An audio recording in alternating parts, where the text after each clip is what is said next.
Untamed is going to be untamed. It's going to be a little crazy. I want to talk to my people. I want to talk to my brothers and sisters. We can have grace and humility in how we interact with other people. Oh, hot dog, look at you. And nobody talked about what's really happening. And let's have conversations about what truth is.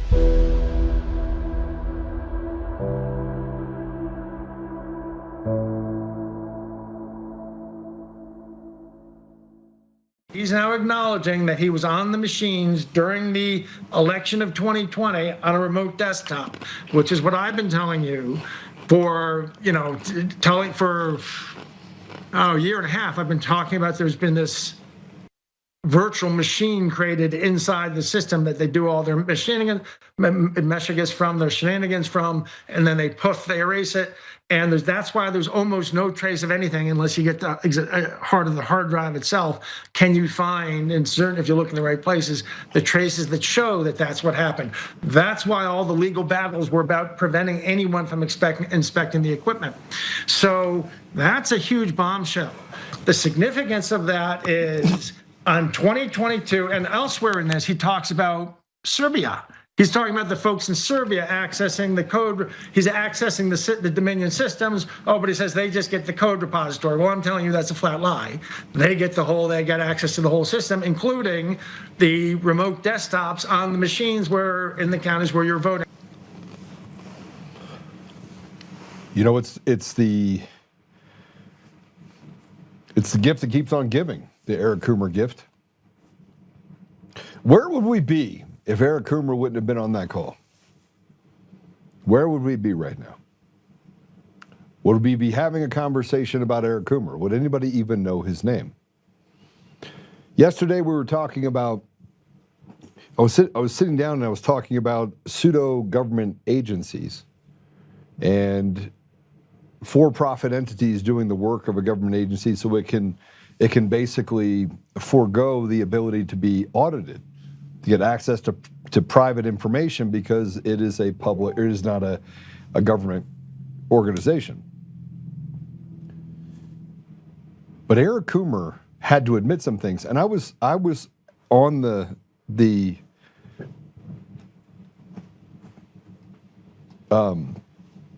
help me deposition. Thank you. Somebody whispered in my ear. I felt like Victor Marx there for a minute. But I was on the deposition and I was listening to him say that, oh, it wasn't me, it wasn't me, it wasn't me, it was the Serbians.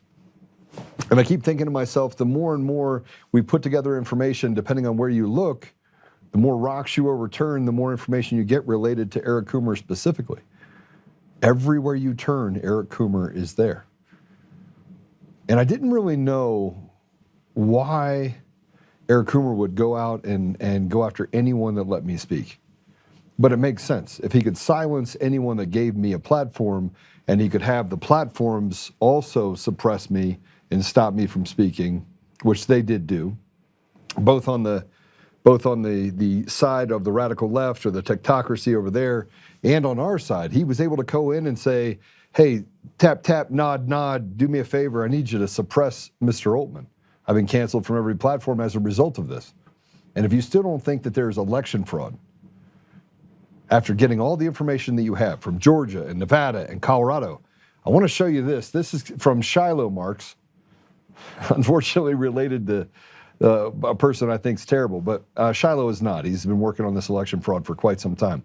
11 states and D.C. reportedly have more registered voters than citizens of voting age in 2024. Let me just go through this list for you.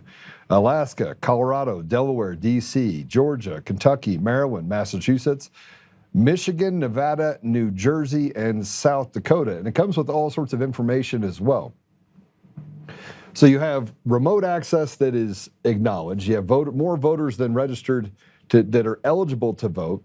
So tell me where you have secure elections. And there's much more to go through with this as well. We have all of the proof.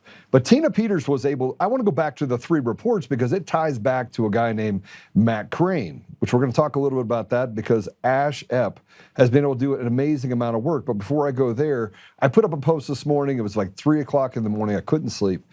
And the reason why I can't sleep is, one, Tina Peters is in jail. So put this up and I'll go ahead and read it to you. It's almost 4 a.m. I could not sleep. Tina Peters still in jail. Jared Polis knows that she is innocent and wants to get a little bit more flesh in before the appeals court rules.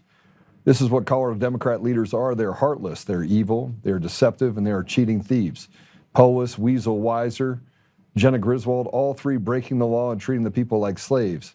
Doesn't matter if you're a Democrat, Republican, or independent. The only ones they will do a solid for are pedophiles, murderers, and the mentally ill. This is what they are: evil, diabolical, synagogue of Satan trash. Free Tina Peters by any and all means necessary, Mr. President.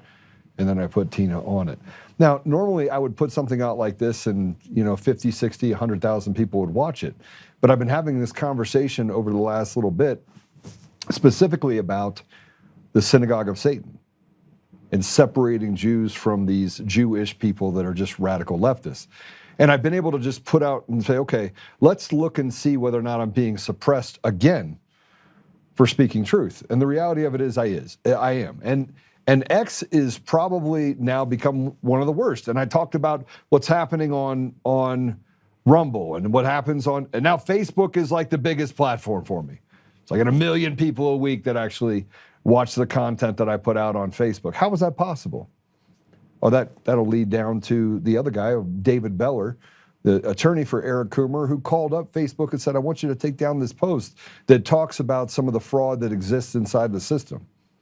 Same persons that actually went out there and said, hey, we want to get a protection order so that we can, stop Mr. Oltmann from speaking. Again, it all comes down to how do we keep Mr. Oltmann from speaking about Eric Coomer, David Beller, and embroiled in one of the biggest corruption cases in Colorado history.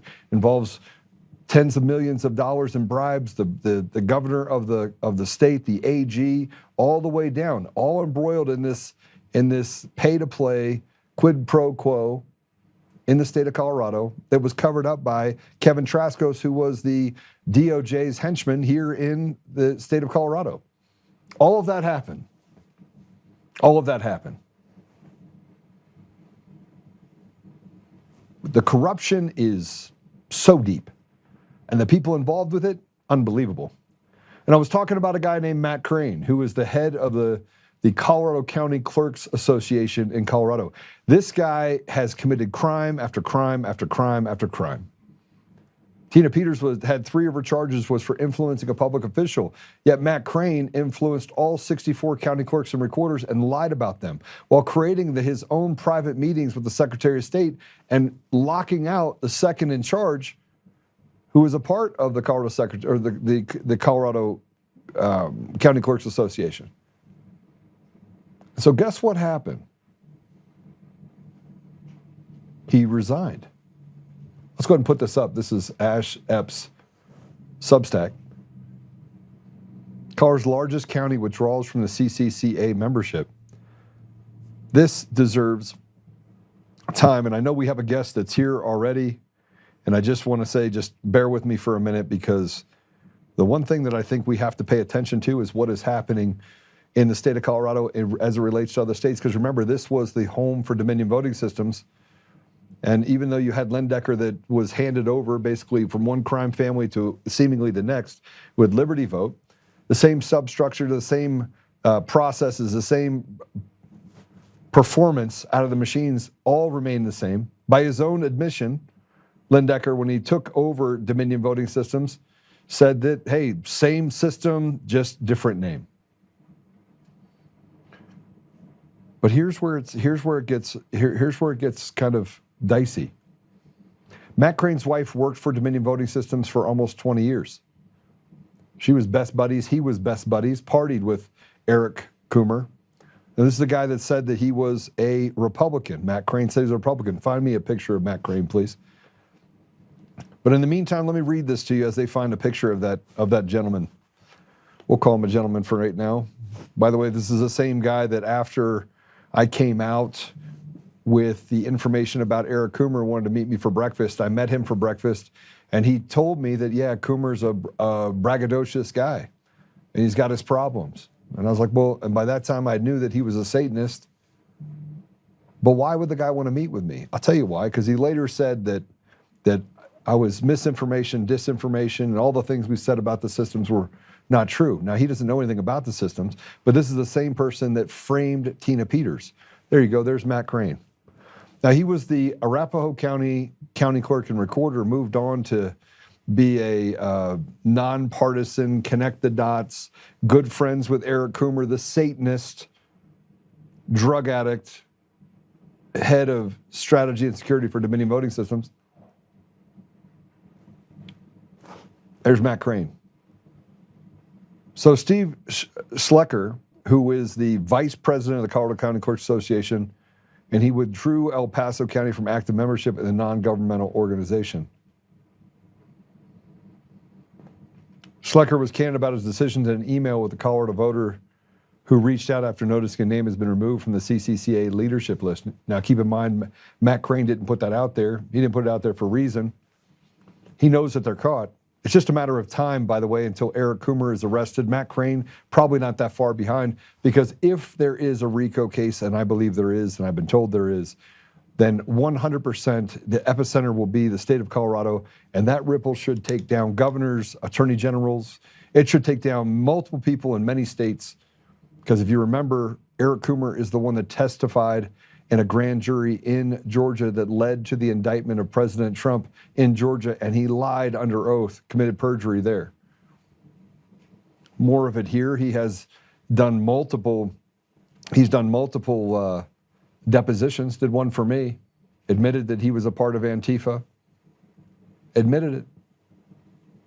Now, in the middle of all that, guy can't tell the truth, but neither can Matt Crane. Matt Crane's covering for someone, so who is he working for? Who is his wife working for in nearly 20 years? Is the CIA actively involved in it, as Patrick Byrne has talked about for the last couple of years? I think it is. But let me talk about Steve really quick, the head of El Paso County. After careful consideration, I made the decision several weeks ago to resign as vice president of the Colorado County Clerks Association and to withdraw El Paso County from active membership. This was not a decision I made lightly. The Schlecker said in the email, the clerk said he believed it's important to be candid when asked directly. He states the reasons for leaving are explosive. Explosive. Matt Crane has been, by the way, the one to state that it's the gold standard, the gold standard, the gold standard. The story continues. At the core, my decision was driven by concerns about independence, transparency, and the role of external influence with whom was intended to be an independent association as an elected officer of the CCCA. I was not permitted to participate in certain executive level meetings with the Secretary of State's office. I was informed this was due to a lack of trust from that office, and participation would be delayed until others were more comfortable. After receiving that information, I reached out directly to the Secretary of State, as well as multiple members of her staff. Each of them shared with me that the conversations had not occurred. That response raised additional concerns for me and led me to believe the situation was developed internally by the CCA president and executive director. By the way, this is Koppel and Matt Crane. Koppel's also one of the people that, let me keep going here. The CCCA, run by Matt Crane, former Arapahoe County clerk, who has been the subject of much controversy since 2020. Crane is the mastermind of the recent CCCA statement demanding Tina Peters remain in prison. He is also the main point of escalation for the clerks on all things election-related. In my opinion, Crane is the lobbyist that has invested and literally vested through marriage in the election industry. With that in mind, it always blows me away that he is a Colorado elected official's first call to handle election-related issues. He's the henchman. Remember what I tell you, you have the crime boss at the top, right? Then you have the captains, then you have the enforcers. Well, Matt Crane is one of the enforcers. They call him in to be a bully pulpit, has his conversations with people like Kyle Clark over at 9 News, make sure that he can call all the radical left rags from one end to the other, whether we're talking about the Western Slope or what we're talking about in the Denver metro area. In the email, Schlecker is ostensibly saying that he believes Crane lied to him about what he was excluded from certain meetings. Yikes. Of course, the public-private partnership in elections ensures plausible deniability, considering that the Colorado Attorney General called Matt Crane to craft the official narrative debunking the findings of Tina Peters' Mesa report back during the investigation into Peters' 2021 actions. This audio was released by, me, in February 2025, ostensibly proving that the investigation of Peters was a sham. That is, the investigator called and explicitly asked an elections industry lobbyist how to debunk the findings in the Mesa report, and in an audio you can hear him typing all of it down.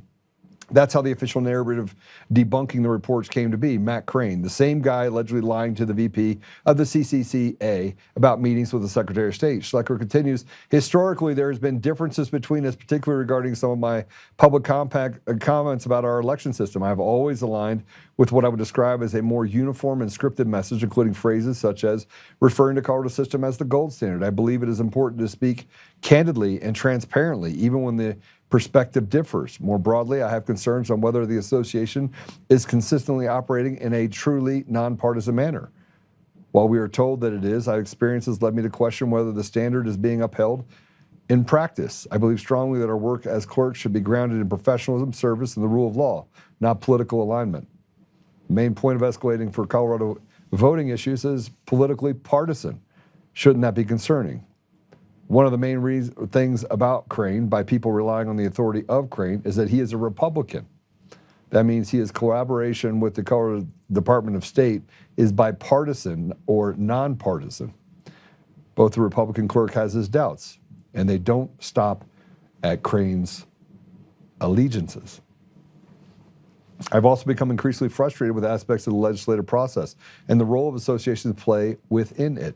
In my view, clerks should have a meaningful voice at legislation that carries impacts our operations. When that voice is diminished or when policy appears to be driven by outside interests rather than the collective input of clerks, it raises legitimate concerns about the governance and representation. Ultimately, my decision came down to a matter of principle. I believe leadership requires independence, transparency, and the willingness to stand firm in those values, even when it is uncomfortable.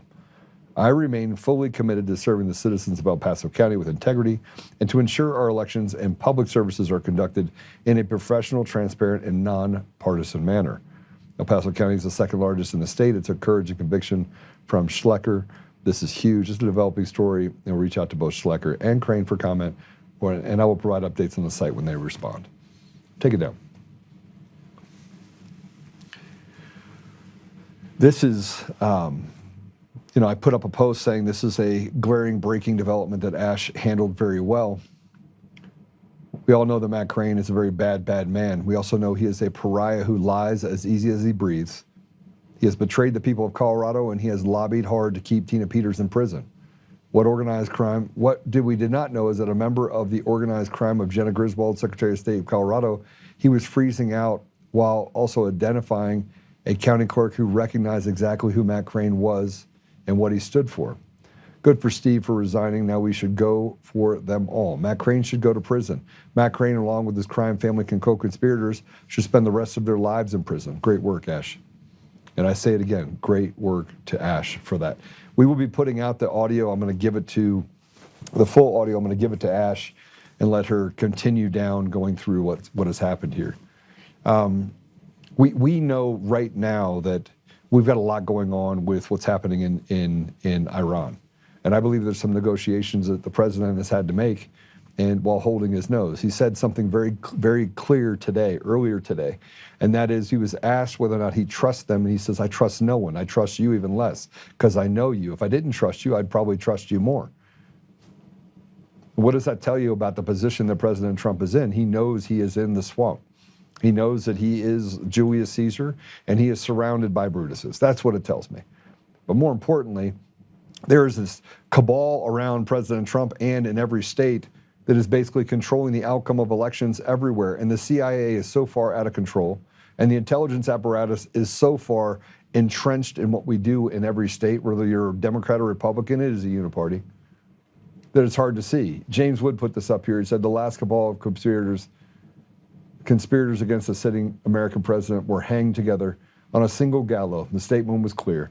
You act together in treason, you shall die together in I can't even read the word. Ignominy. Okay. Pam Bondi says, Pam Bondi, you have a current referral regarding Russiagate. America waits. Go ahead and put the picture up. Let's go up there.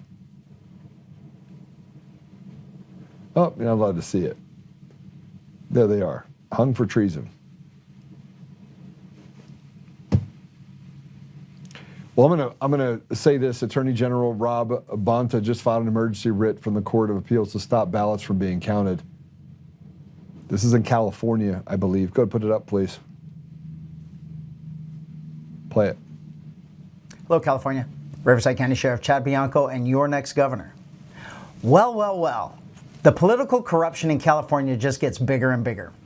Our embarrassment to law enforcement, Attorney General Rob Bonta, just filed an emergency writ with the Court of Appeals to stop ballots from being counted in Riverside County. For those not aware, we are conducting an investigation into an alleged and potential 45,000 extra votes counted than the number of ballots cast in the November 2025 special election. So we are all clear, this isn't about counting yes and no votes. This is simply counting the total ballots and comparing that total with the number of votes reported by the Dominion machines. Plain and simple, common sense. Not only did a Superior Court judge approve a warrant to obtain the ballots, but also issued a separate order to count them. Why in the world would Rob Bonta want that count stopped unless he was afraid of what that count would uncover? We have an extremely politically biased appeals court, so this is going to be interesting. What's it going to be? Let law enforcement count the ballots as part of a lawful investigation, or halt the investigation and sweep it under the rug? All California voters should be demanding transparency, not legal maneuvers and cover-ups. Stay tuned. So let me put this in perspective for you. The election systems in all 50 states are fraudulent. You can not like me. I don't actually care what you think. He said the Dominion machines, they have more ballots than they said. They have 45,000 more votes than they had ballots. How did that happen? Well, I'm going to tell you how it happened. The entire system is fraudulent. Throw out the machines, throw out the mail-in ballots, get the in-person paper ballot. Make sure you have to have an ID. Get rid of all the illegals. Make sure that we got to a place where we can actually have sensibility, and we get rid of the ridiculous and stop negotiating with it. We shouldn't be negotiating with the ridiculous. We should, if you don't know what a woman is, you know what? You probably should stay home, or maybe you should go work on the assembly line or go pick vegetables, right? Because you really don't have, that just shows me how stupid you are. But if we're going to talk about the election systems and making sure the voice of the American people is heard and getting back to a norm when it comes to education and some of the other things that we deal with, it's going to require bold moves. And those bold moves are, let's stop pretending that these people aren't trying to steal our voice and enslave us as people. Well, we have a guest that we're going to have a conversation with. His name is Matt Cubbler. He's a retired 30-year law enforcement officer, former active duty U.S. Army Intelligence Analyst who deployed during the Persian Gulf War. And he's a former U.S. Federal Air Marshal who served shortly after 9/11. He's been a lifelong servant, and he's dedicated his career to protecting others, whether we're talking about his military service or his police work in Pennsylvania. Whew. He's been inspired by the tragic loss of his older brother, Andy, who died in a violent car accident just 1 month after Matt graduated from high school. He chose to enlist in the Army instead of attending military academy so he could serve and help others. In 2009, when he was a police officer, he co-founded Max Out, now part of the E-Force Strength, a revolutionary patent strength training system and gym concept. We're going to have to talk about this. Today, Matt is sought-after public speaker, author of a memoir, A Brother's Love, a podcast host, and a passionate youth mentor, all driven by the memory of his brother, Andy. So with that, I'm going to go ahead and bring him in. Matt, welcome to the show. Hey, Joe. Thank you. You know, we're just talking about everything having to do with election fraud and basically the country being going to hell in a handbasket. Yeah, I kind of caught that. So tell us a little bit about yourself. I mean, this is your first time you've been on with me. Yeah, it's I'm 50, almost 55, retired police officer. Retired in 2023, and I've spent most of my life serving in some capacity, whether it's in the military when I was in active duty in the intel industry there, and in the Army, and then 30 years as a police officer. So it's been a long time of public service, and I don't regret it. I think I made a mark during that period of time. But now I'm trying to not be in the middle of things, but I seem to be in the middle of things now. Well, every time, look, if you're smart right now, the only place you could be is in the middle of things because you're drawn to and allergic to the stupid. And so people that are allergic to stupid find themselves having to get involved over the last 5 or 6 years. Yeah, it's did I get there we go. I was in the rabbit holes you were talking about for quite a while, back in the 2015, 16, all the way through the election in 2020. But in 2019, I kind of got diverted to a little bit something that was a little more personal, a little bit more important, something I felt I actually had a hand in, potentially could have a hand in solving, and that was the murder of a high school classmate of mine. Job Who was Price. commander of SEAL, Joe Price. Yeah, he was commander of SEAL Team 4. Okay. That was, it was ruled a suicide. It was ruled a suicide, and you came out a couple of years ago talking about that you have evidence that it was murder. Yeah, well, I mean, it took a while. It was, I tell this story often. I was supposed to interview his sister on a podcast that I had, and that turned into a meeting with her father and her, and them handing me Job's death book that they had from NCIS, and asked if I would take a look at it because they didn't feel it was right. Whatever their ruling was for suicide and the reason they were declaring it suicide just didn't sit well with the family. And this is now 7 years after he died. So it was already a cold case at that point. I reviewed all the evidence that they had, which was a very incomplete picture of what happened. But based on that book of evidence, I couldn't rule suicide. Like, I couldn't, as an investigator, trained law enforcement officer, I couldn't get to the suicide conclusion that NCIS got to, and that kind of got me hooked in. So NCIS, just those that don't know if they haven't seen the show, it's supposed to be the creme de la creme, right? Of the it's supposed to be. We know that what's on TV is not actually what really happens, but you got evidence, and that evidence was a breakthrough in the case. What did they get wrong? Like, you said it was incomplete. They didn't have a lot of information, but what did they get? Let's start there. Like, first of all, what happened in Job's case? Suicide, meaning he hung himself, he shot himself. Walk through the details for those people that don't know these details. Absolutely. He was found in the morning of the 22nd of December in 2012 in his bunk with a single gunshot wound to the head. Laying in his bunk with the gun across his chest and still in his hand. He was shot on his left side from right to left. Wait a minute. So he shot himself, and then the gun fell here? Somehow, yeah. Okay, so that's not true. That didn't happen. No, nobody it did not. ever. So now there are occasions where people are still holding the firearm, but those are very rare, and specific things had to happen in that type of a shooting for that muscle tension to maintain even after death. That did not happen in Job's case. Job's hand was limp, but yet still holding a gun. There was no rigor mortis in it. There was no tension. Hold on a second. I need to back up for a minute. But the gun was on his chest in his hand, still held. Correct. With his finger still on the trigger. Okay, and he shot himself like this. On right. Yep, laying on his left side. Okay, so he shot himself on his right side. Mm-hmm. Okay, and you said he was laying on his left. Yep. So then the gun fell this way?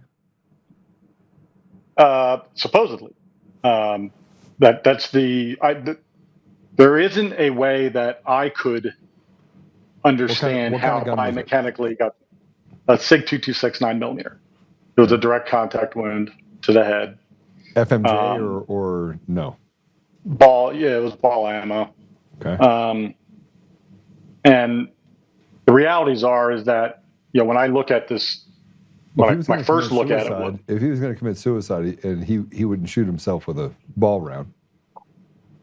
And he wouldn't do it in the nude, and he wouldn't do it in a sleeping bag, and he wouldn't do it in the middle of the night, and he wouldn't do it in a room where everyone would hear it if he did it, because no one heard a gunshot. Hold on a second. Nobody heard a gunshot? Yeah. No. Okay. I mean, this just sounds like a shit NCIS Like I could pick this It's like apart myself, just being a gun guy. But okay. It's a bad B movie, for sure. And I will lead with NCIS is woefully inept as an investigative agency across the board. Yeah. I've never met anyone who's been involved in NCIS investigations that said they did a crack job. With that being said, I've I watched think it on TV, and they've solved every case on TV. they have in 1 hour.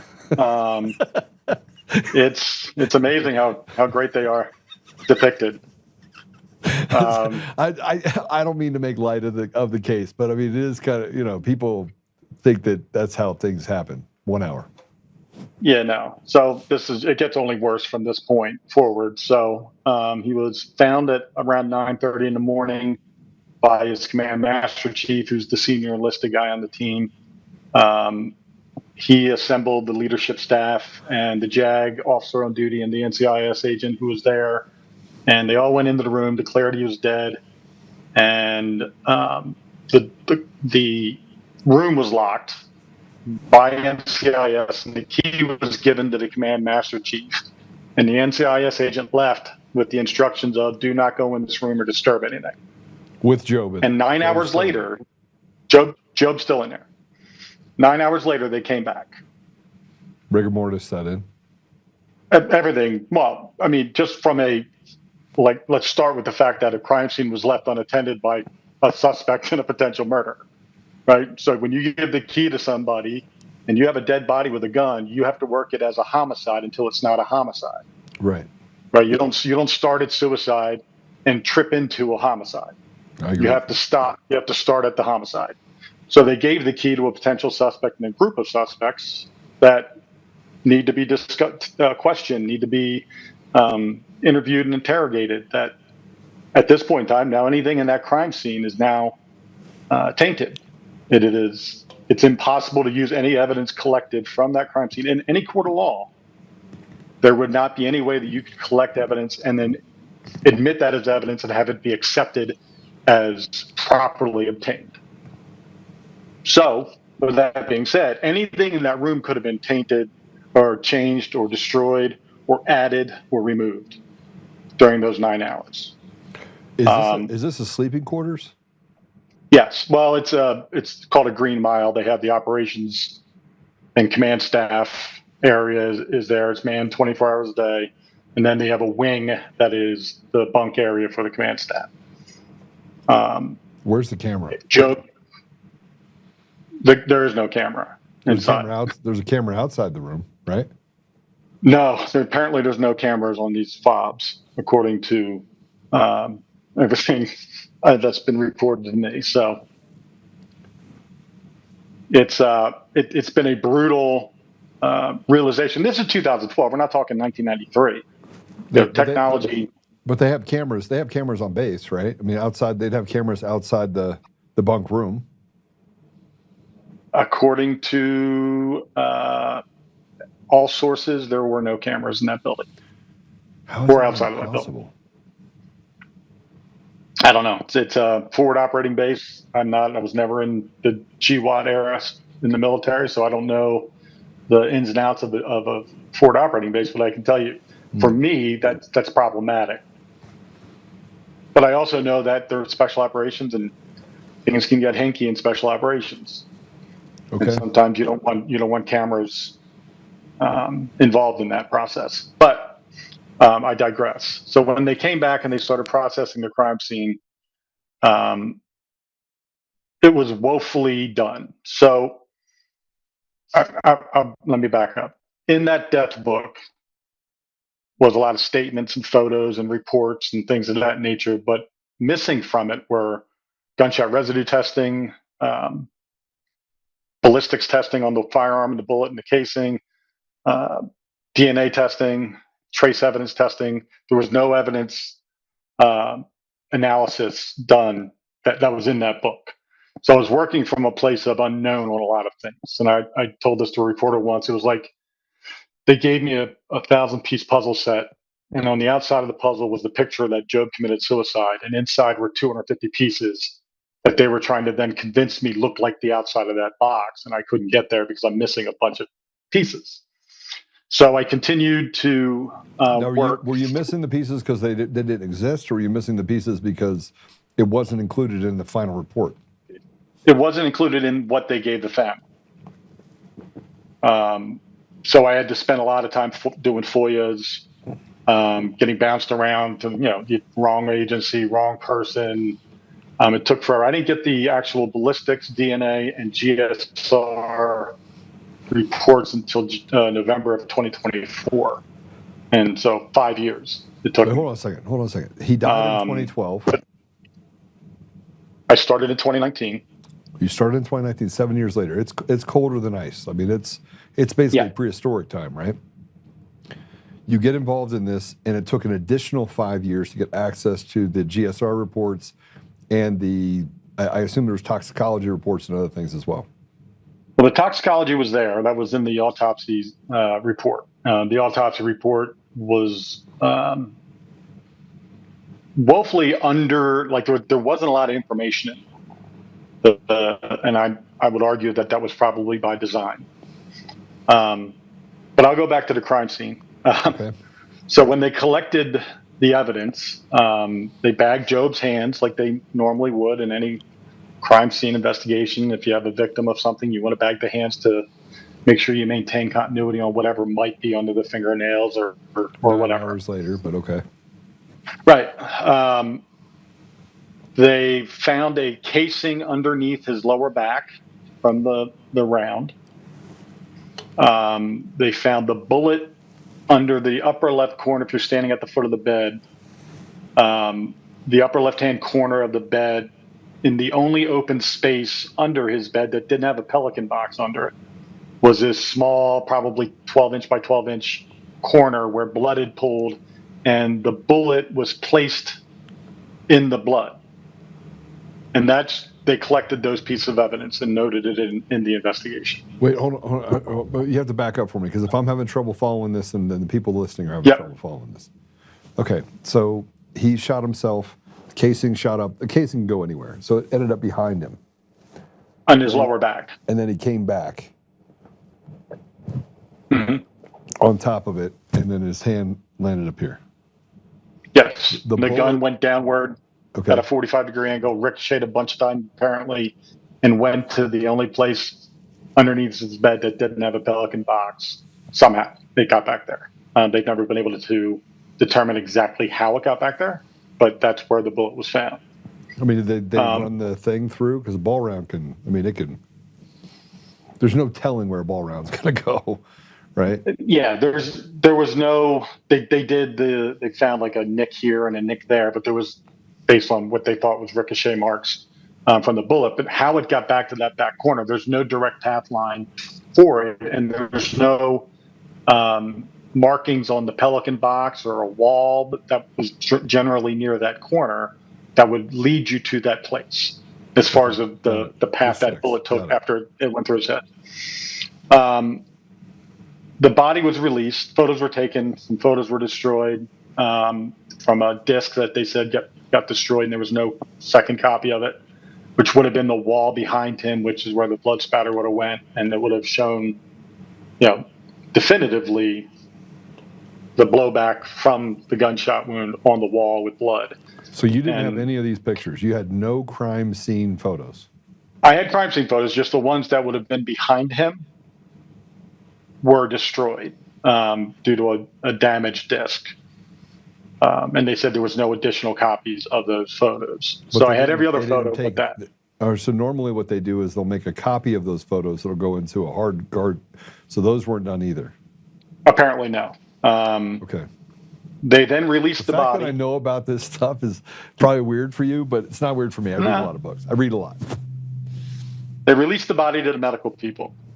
The command master chief, the guy that had the key for 9 hours, was told that no one is to touch the body once it's been released to the medical people.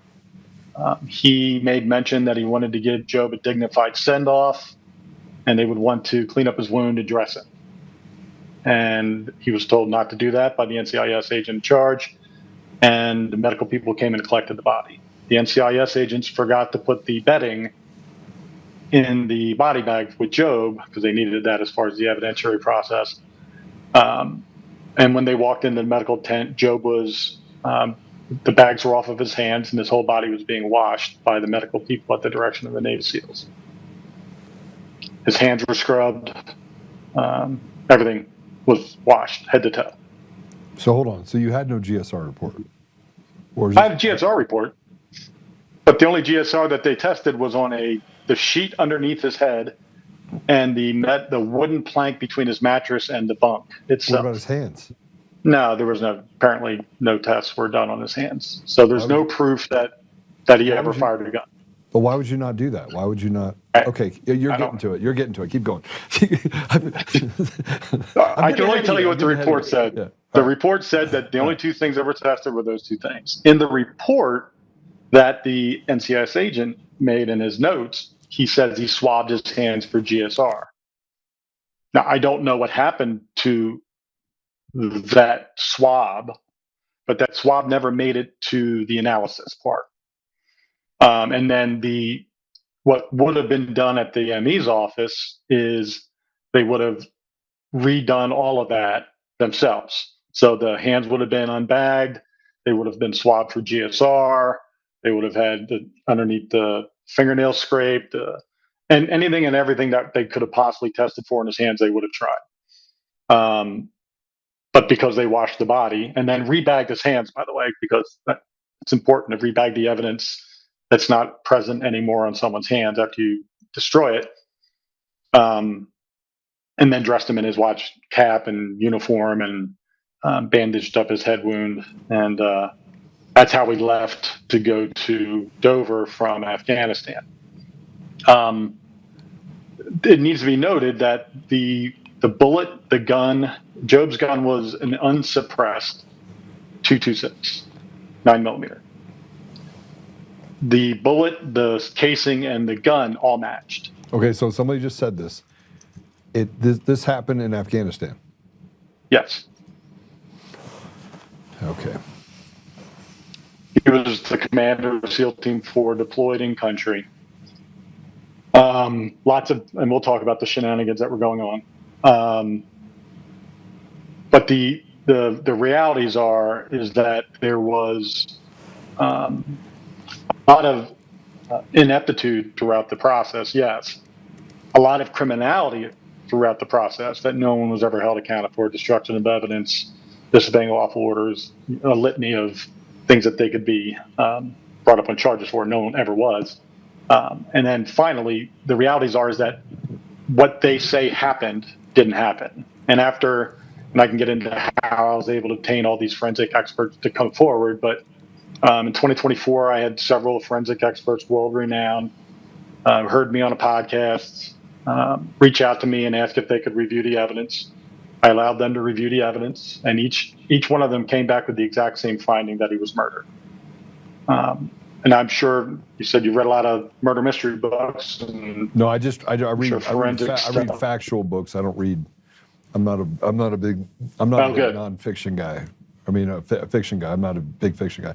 But I read a lot of nonfiction books about stuff like this. So you know, blood when it finds its way out of the body will flow in the direction of gravity, right? Mm-hmm. Yeah. So if you're laying on your left side and you roll into your back, the only place that blood would come out from is the direction where gravity is pulling it from. So there should only be one dried blood pattern. Yeah. There were 3 directional blood patterns on his head, 3 different flows of blood, which means his body was moved 2 other times. Or he didn't die from the gunshot, which is how. Well, he died from the gunshot. It was definitely a fatal wound. No, but what I'm saying is he didn't die immediately from it. The only way that would happen. Oh no, it was 100% immediate, lights out. He was moved by his guys when they were staging the scene. Multiple times, 2 times actually.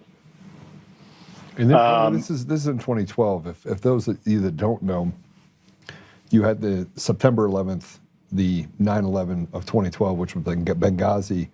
This was roughly 2 months later. His death happened in December 22nd of 2012. Yes. 2011 to 2013 was like the ultimate 2 years of special operations fuck ups. Yeah. A lot of people died. It was just horrible. And I've been down, as part of my investigation into Job, I was brought into other events in order to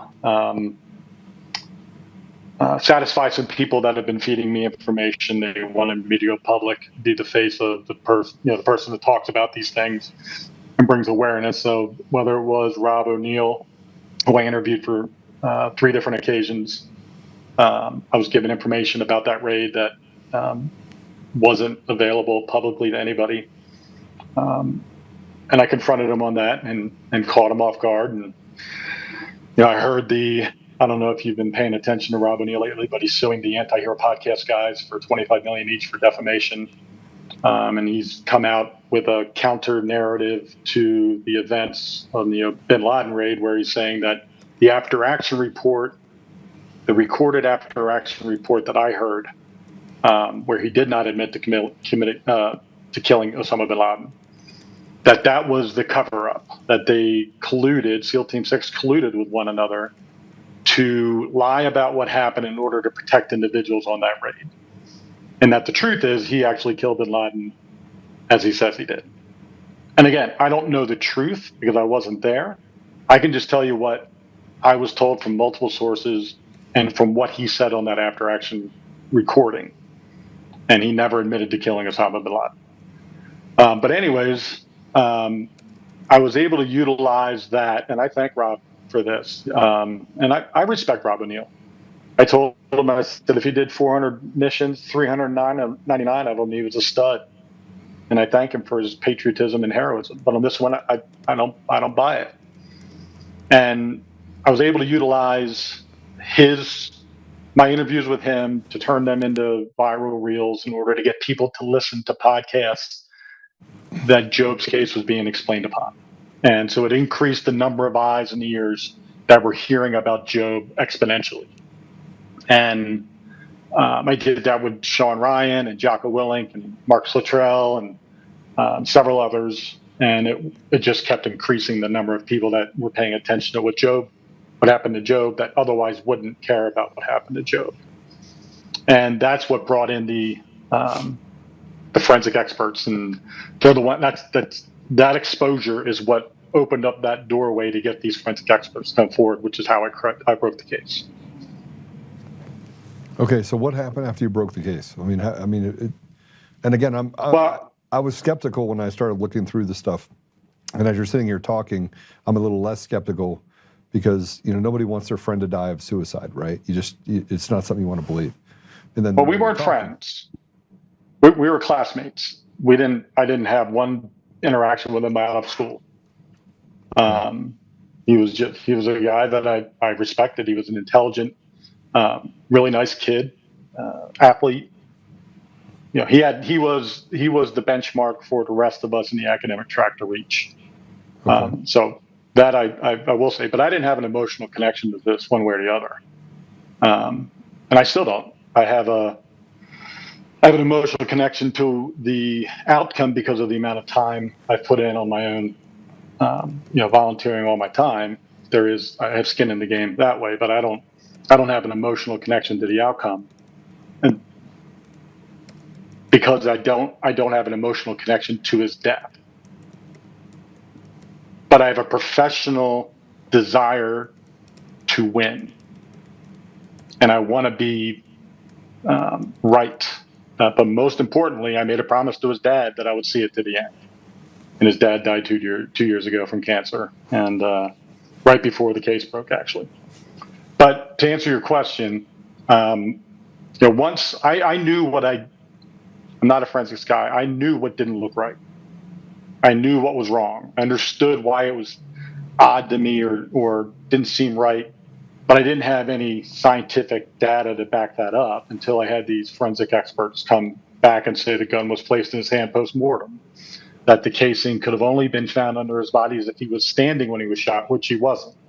That means the casing was placed under there. His body was moved 2 additional times. Well, if he was laying on his right side, I mean, look, there's no telling. I mean, I will tell you this: there's no telling where that casing could have gone. I mean, it could have hit anywhere, especially in his right hand. It's going to go up, right? Because I'm left-handed, so I'm always worried about stuff hitting me in the face when I'm shooting. So it's right-handed, right? It shoots up. It could. I mean, depending on whether it was in a bunk and there was a bunk above it, or I mean, I don't know any of that information. Yeah. So, go ahead. Sorry about that. And then a 226, man, it can fly out in 50 different directions. So it's just a time in the air equation. So it's not a where can it go. It's a matter of how long would it take for you to go from your left side to your back after being shot in the head and all the lights go out. And there is apparently a forensic formula to that that would preclude the casing from ending up under his body. And again, I don't have that knowledge, but I will take the multiple independent forensic experts who don't know each other exist, who came to the same outcome. I say this about the elections. One anomaly, okay, right? There's a 1 in a billion chance. 2 anomalies, 1 in a trillion chance. 3 anomalies, 1 in a quadrillion chance. Once you get to 2 or 3 different anomalies of things, that's when you know that you've broken something open. Yeah, and all the earlier stuff, the 9 hours of the crime scene being left unattended, his body could have been moved, which it was. The things could be taken out or added in. The fact that nobody heard a shot, and then the final piece of this puzzle that answered that question, especially the not hearing a shot. It's a concrete metal building. You fart, the guy down at the end of the hall knows you farted. There isn't a way to hide a 9mm cracking off in the middle of the night without somebody knowing, and especially since there was people awake in that building the whole night. In his autopsy photo, there was a semicircle entry at the entry point, stippling mark that was the same diameter as a suppressor, the front face of a suppressor. And that would be the answer to the why nobody heard a gunshot. But one person did say they heard what sounded like a pallet being dropped from a forklift, kind of like a clapping sound, which is kind of what it would sound like if you had just the action.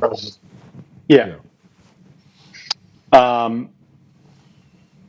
And Job's gun was not a suppressed weapon. So, and there was never when I read the analysis of the bullet and the casing and the gun on the ballistics and the DNA on it, they didn't test anything for skin, hair, bone fragment, brain matter, nothing. They didn't test the barrel, they didn't test the gun, they didn't test the bullet for any of those types of trace evidence, which would be very prevalent on both the gun and the bullet. They never tested latent prints on the casing. None of that was ever done. So there is zero evidence. And when you take a step back from this from an investigator perspective and just look at this and go, okay, let's make columns. Left side is he committed suicide. Right side is he was killed. And you make your points as to which one it is. There's zero evidence. And I say evidence because it has to be proven. You have to be able to take something and say, I can directly connect this to that crime. There's zero evidence that he committed suicide. There is 50 things that I have that prove he was murdered. Individually, some will do that automatically by themselves, and then collectively they do even more. The only thing that anyone ever said, and the NCIS even came back when I requested they reopen the case, they said no and said that we did a forensic analysis of the investigation and find the outcome to be correct one. And they said they believe because he was depressed, and this is their version, that's what caused him to kill himself. And I don't know about you. I've had depression before. I'm very much alive. There isn't a direct link between depression and suicide. It is a ancillary reason when you're piecing together why somebody would commit suicide. Depression could be a contributing factor, but it is not a piece of evidence that you would go into court and say he was sad, so therefore he's dead. That doesn't exist. Not in any real courtroom. Maybe kangaroo courts in the Navy, but not in real courtrooms. So I'll explain to you. We're going back to the original question: what happened after I broke the case? Before I broke the case, I went.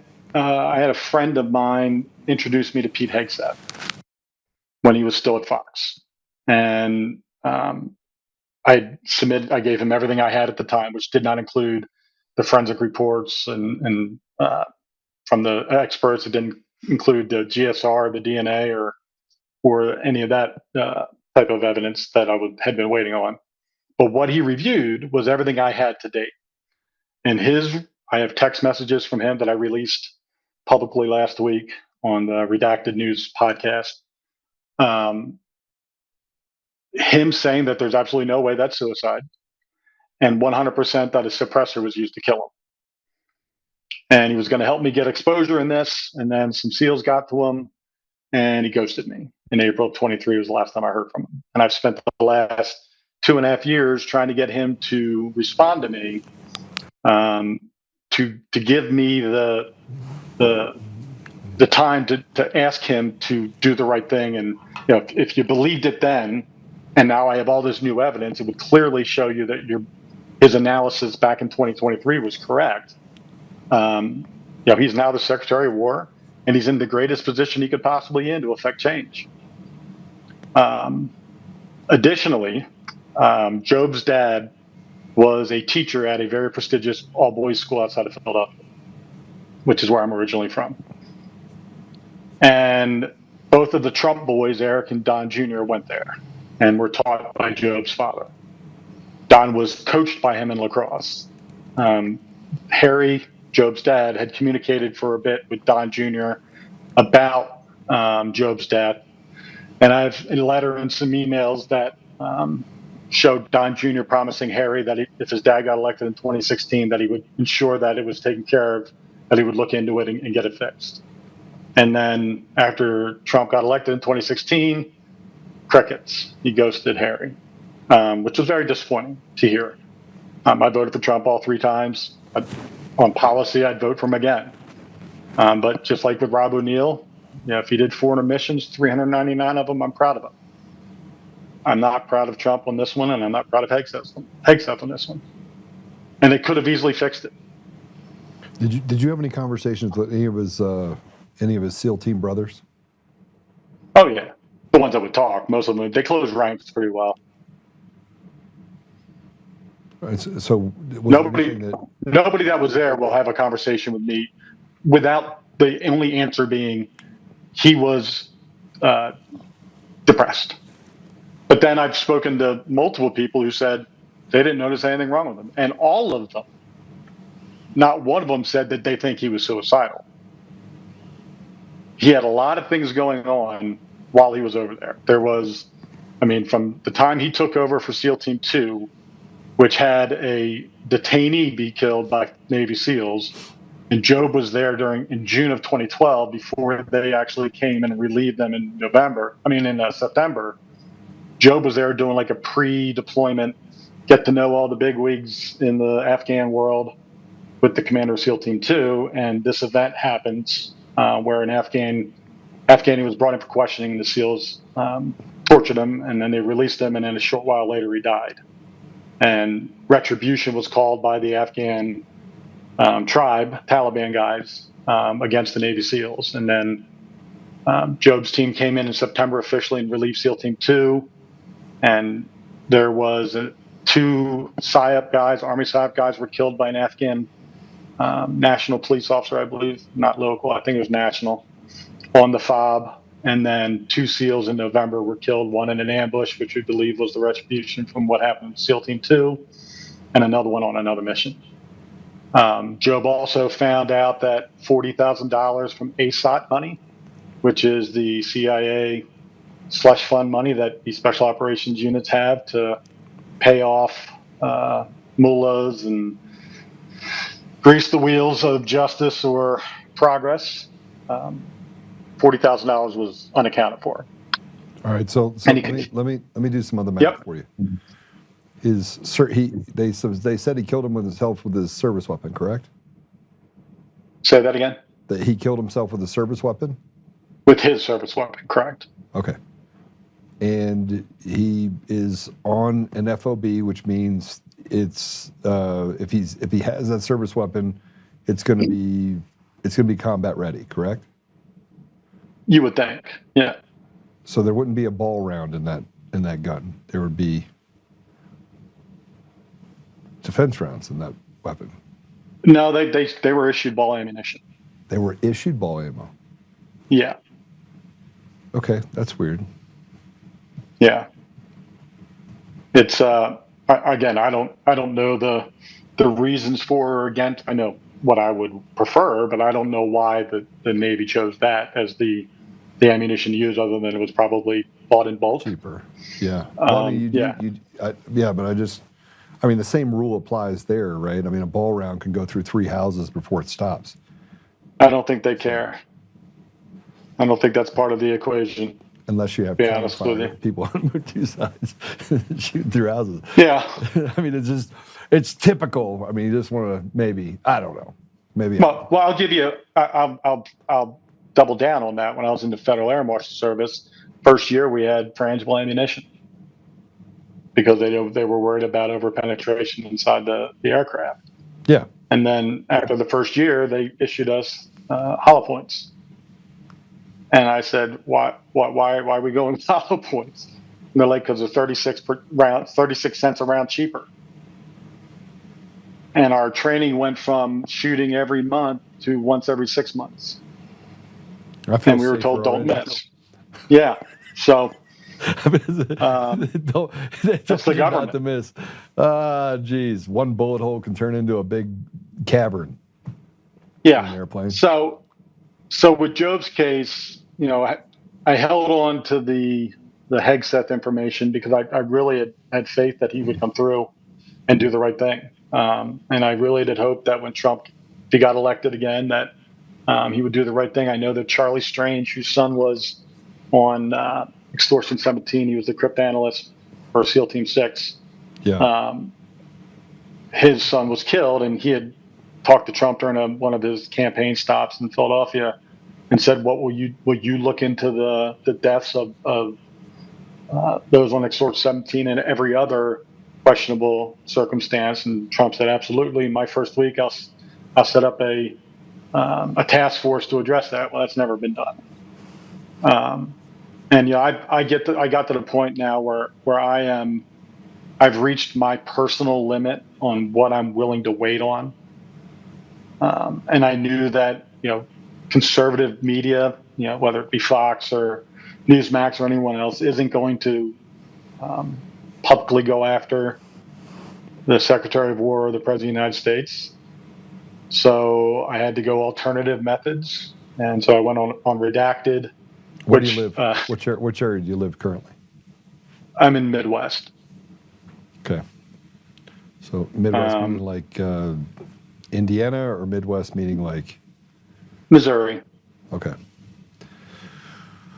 And have you thought about getting on an airplane and going to D.C. and basically sitting down in the chair outside of Hegseth's office? I have no, because he knows, first of all, he knows me very well. Secondly, I have his cell phone, email, and everything, and he's refusing to talk to me. So I'm not going to put myself out any farther than I need to. Now, I do have people that are in the close to him in the administration who have spoken to him on my behalf. Okay. I have confirmation of that. So this isn't something he's unaware of or forgot about or anything. This is very much front of mind, and I'm done being ignored and waiting. So I have there's an article coming out in the Washington Post about it. Again, I went on redacted, which I'm sure this will happen with yours too. It's been heavily suppressed. Yeah, I mean, look, heavily suppressed. I get suppressed across every platform. I have to be on 20 different platforms in order to reach a couple 100,000 people an episode, right? So I'm constantly having to move downstream and play whack-a-mole. And people are like, oh, I can't get on, I can't watch it here, I can't watch it here, I can't watch it here. You know, this story reminds me of Eddie Gallagher. Remember Eddie? No, I know Eddie well. So it just, you know, he was set up, and remember, it was the clown down in Texas, eye patch boy, that went against him. Crenshaw, yeah. Went against Eddie and basically stopped any progress from Eddie getting justice. And this went on for years. I don't share the same views on Eddie as you. I've been deep into this rabbit hole with the SEALs, and in speaking with many SEALs. You know, Eddie is. We've spoken. We've had our beef, and you know, I don't investigate Eddie. I don't care about Eddie. He's not part of my investigation or interest level. Yeah. But I can tell you things that I've heard is that, well, whatever the truth is on what happened to that, we'll call him a mid-teen level ISIS fighter. Regardless of that, there are other things that have happened in his career that are just as disturbing that I've been told about. And now, again, I wasn't there.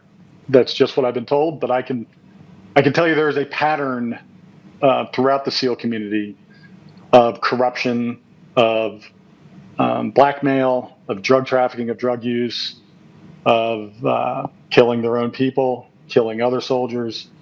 There was a case with a guy named Melgar, Staff Sergeant Melgar. He was an Army Special Forces guy in Mali who was killed by 2 SEAL Team 6 guys and 2 Marine Corps Raiders. And ultimately, they all walked away.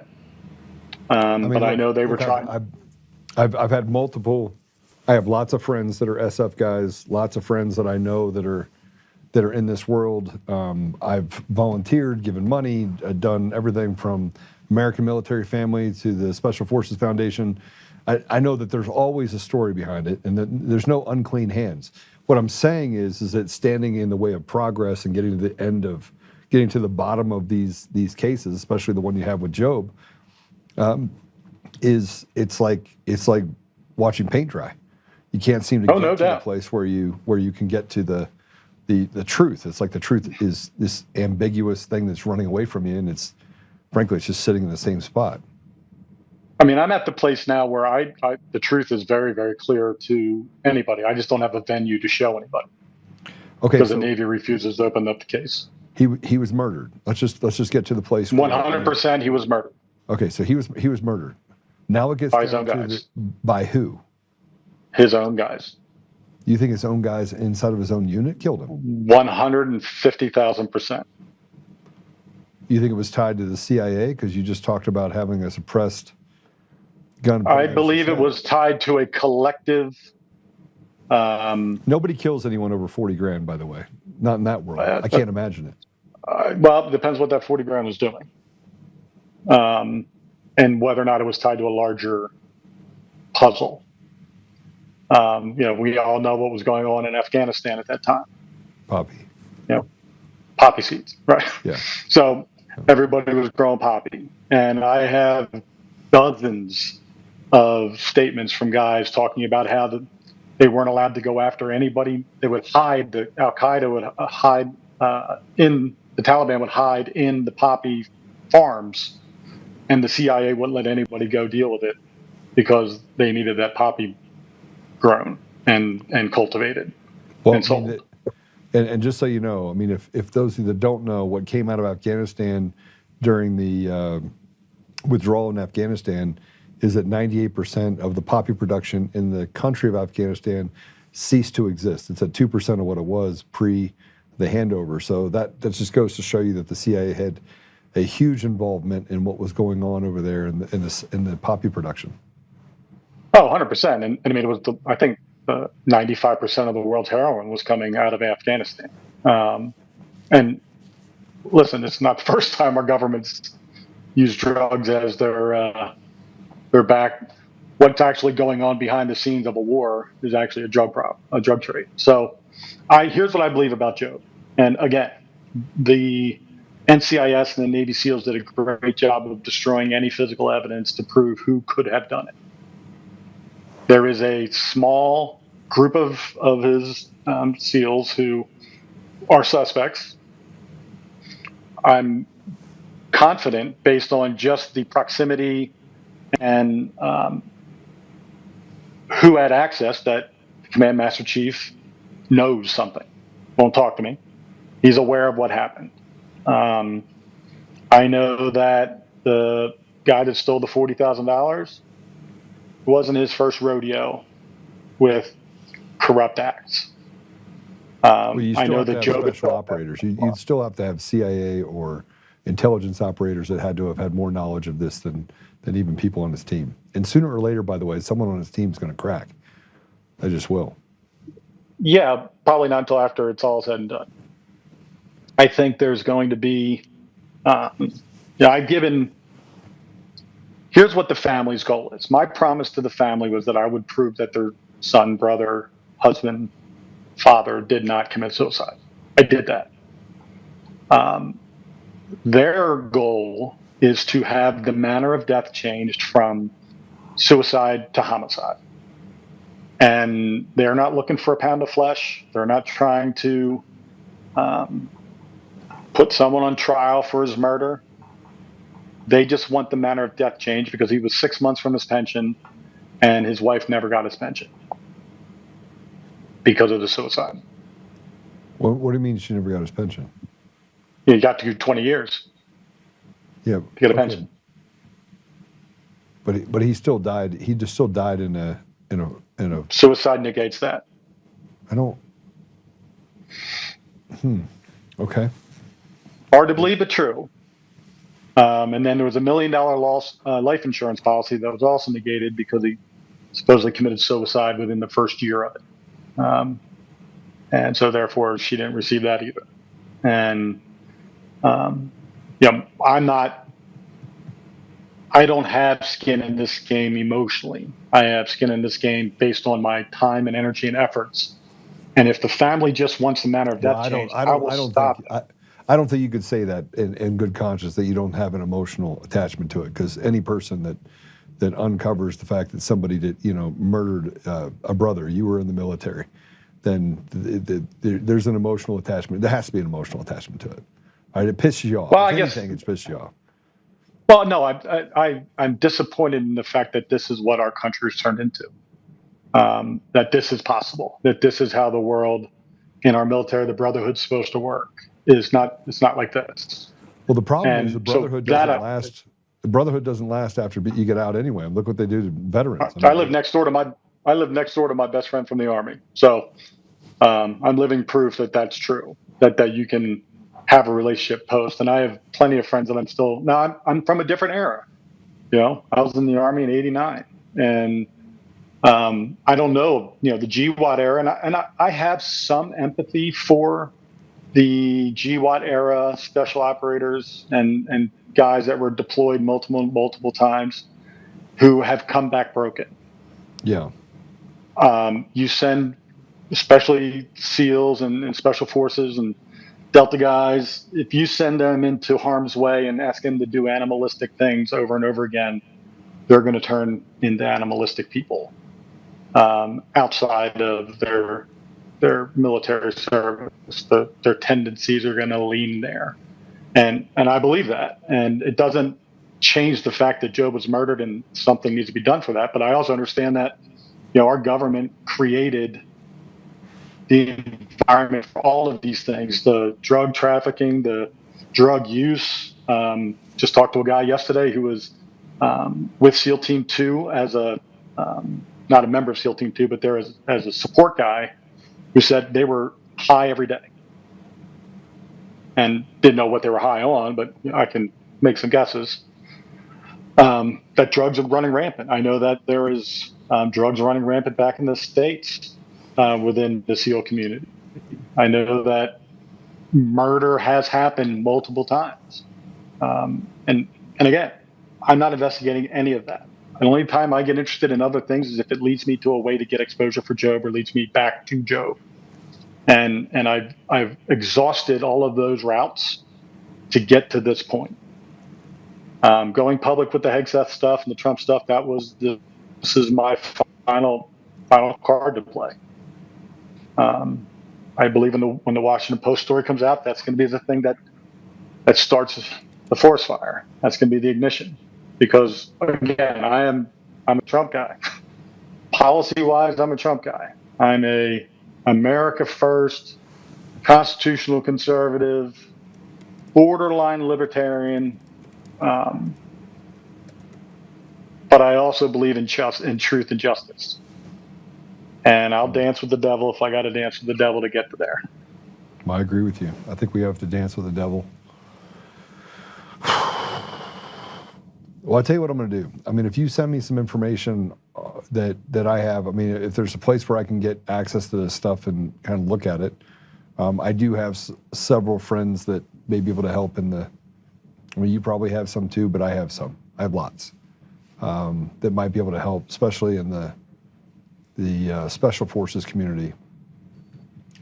I have a friend his name is Ed. He's an attorney, but he was a special forces guy too, or excuse me, a SEAL too.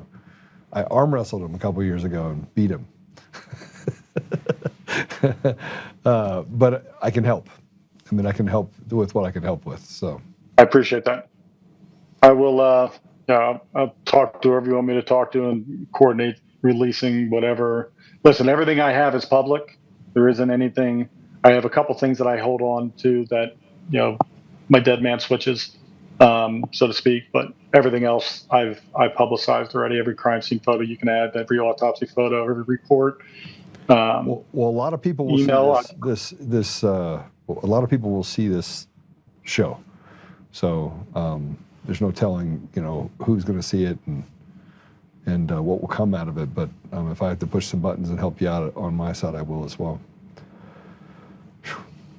I appreciate it. My goal is simple. It's really not that hard. Let's change the manner of death. And that off-ramp can be taken anytime, and then I disappear. I'll sign NDAs. I don't give a shit. My job's done. And I'm very confident in and I don't want, and let's be real clear, I don't want them to take my word for it, that I'm 100% right and everything I'm saying is 100% true. What I'm saying is if you are an investigative agency and you step back and you look at what happened with this investigation, on its own merit, you can't give credence to the suicide solution, the final verdict of suicide, because of all of the fuck-ups that occurred. I'm saying just on that alone, it should be reopened. But when you add in all of the new evidence that I've uncovered, now we need to look at this from a different perspective, not just Job was dead from suicide, but maybe he was murdered, and have their own forensic analysis look at it, have all of their own people, hire whoever they want. I don't give a fuck. Just do it. I think so that the truth can be found. And Job's a father and a husband. And yes. So I mean, there's more to this. I mean, the kids, they deserve to know that the legacy of their father was not soiled by a suicide, right? And the government should do the right thing, for sure, frankly. And I'll just say this right now, Pete.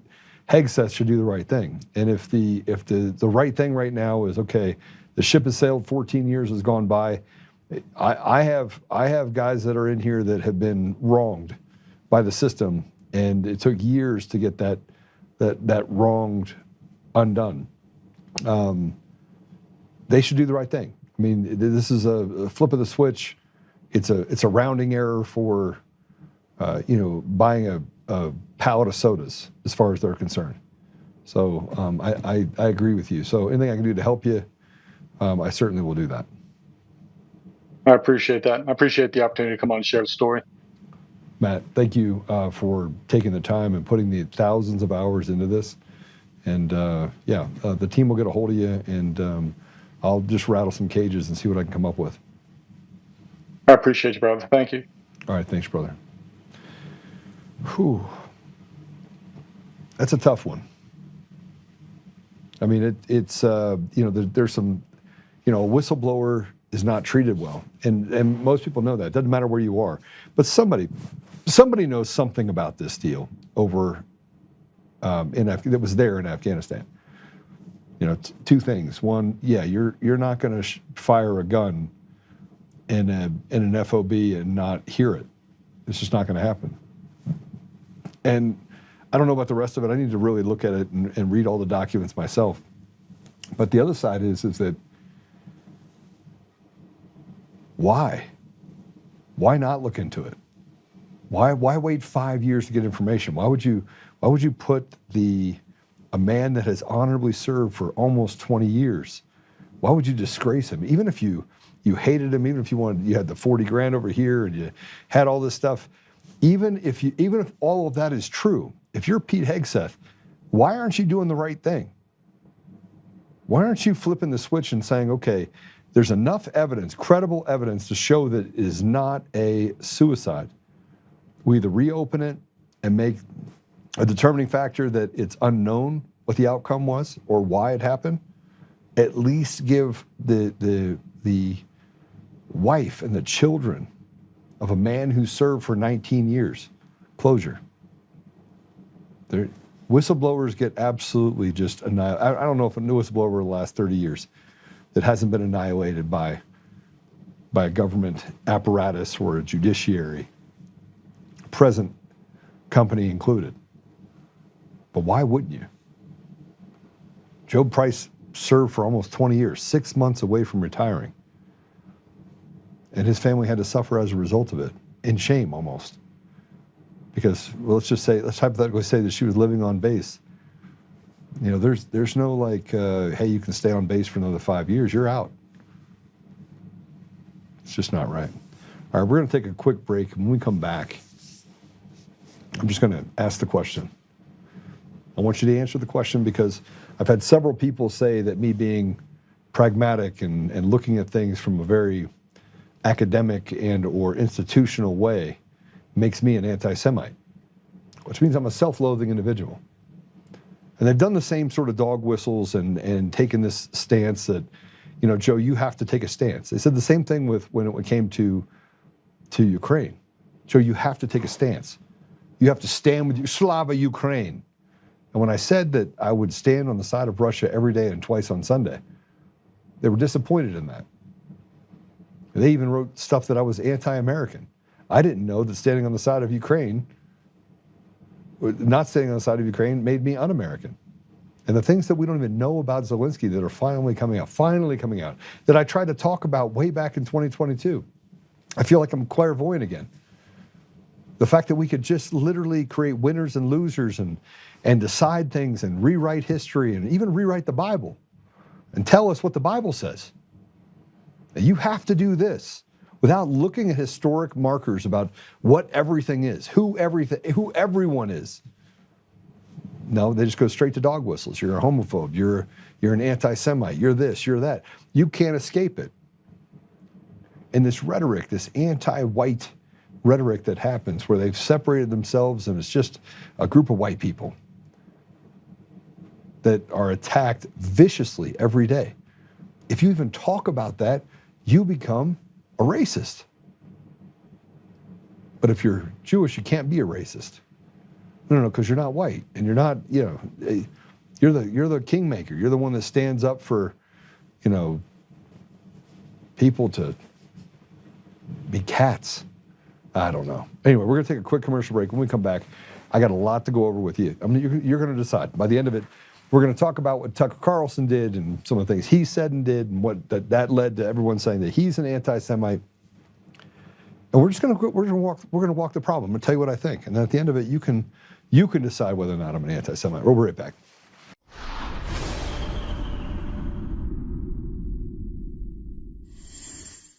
Hi, I'm Joe, Supreme Leader of DCF Guns. What is DCF Guns, you ask? We're the best damn gun store and range in the universe. Do we have guns? We have all the guns. We got small guns. We got big guns. We even have beastly guns. We offer all types of training, and we have 5 ranges across our 3 locations. I'm a good shot. And of course, We have all types of ammo. We even have flamethrowers. Woo! We offer incredible membership opportunities, and members save even more on guns, ammo, and accessories. Come join the DCF family today, where we keep the range hot and the deals hotter.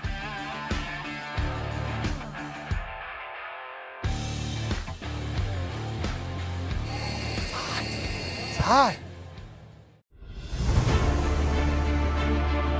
In every thread, in every stitch, Honor-Bound USA weaves the fabric of the American spirit.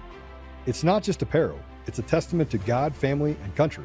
At Honor-Bound USA, we're a family of patriots who put our faith, family, and America first. When you visit our website, you'll find a line of products that embody our commitment to pray, stand, speak, and act. As the official site for the Untamed podcast, all of our products proclaim speaking the truth with courage. We also have the powerful documentary from Professor David Clements, Let My People Go. Identify yourself as one of the few who are willing to stand for what they believe in. Join the Honor-Bound USA family today. Wear it as a badge of honor, commitment to the values that shape us, and a pledge to the bright future we will build together. Because when you're honor-bound, you're not just wearing a brand, you're embodying a lifestyle.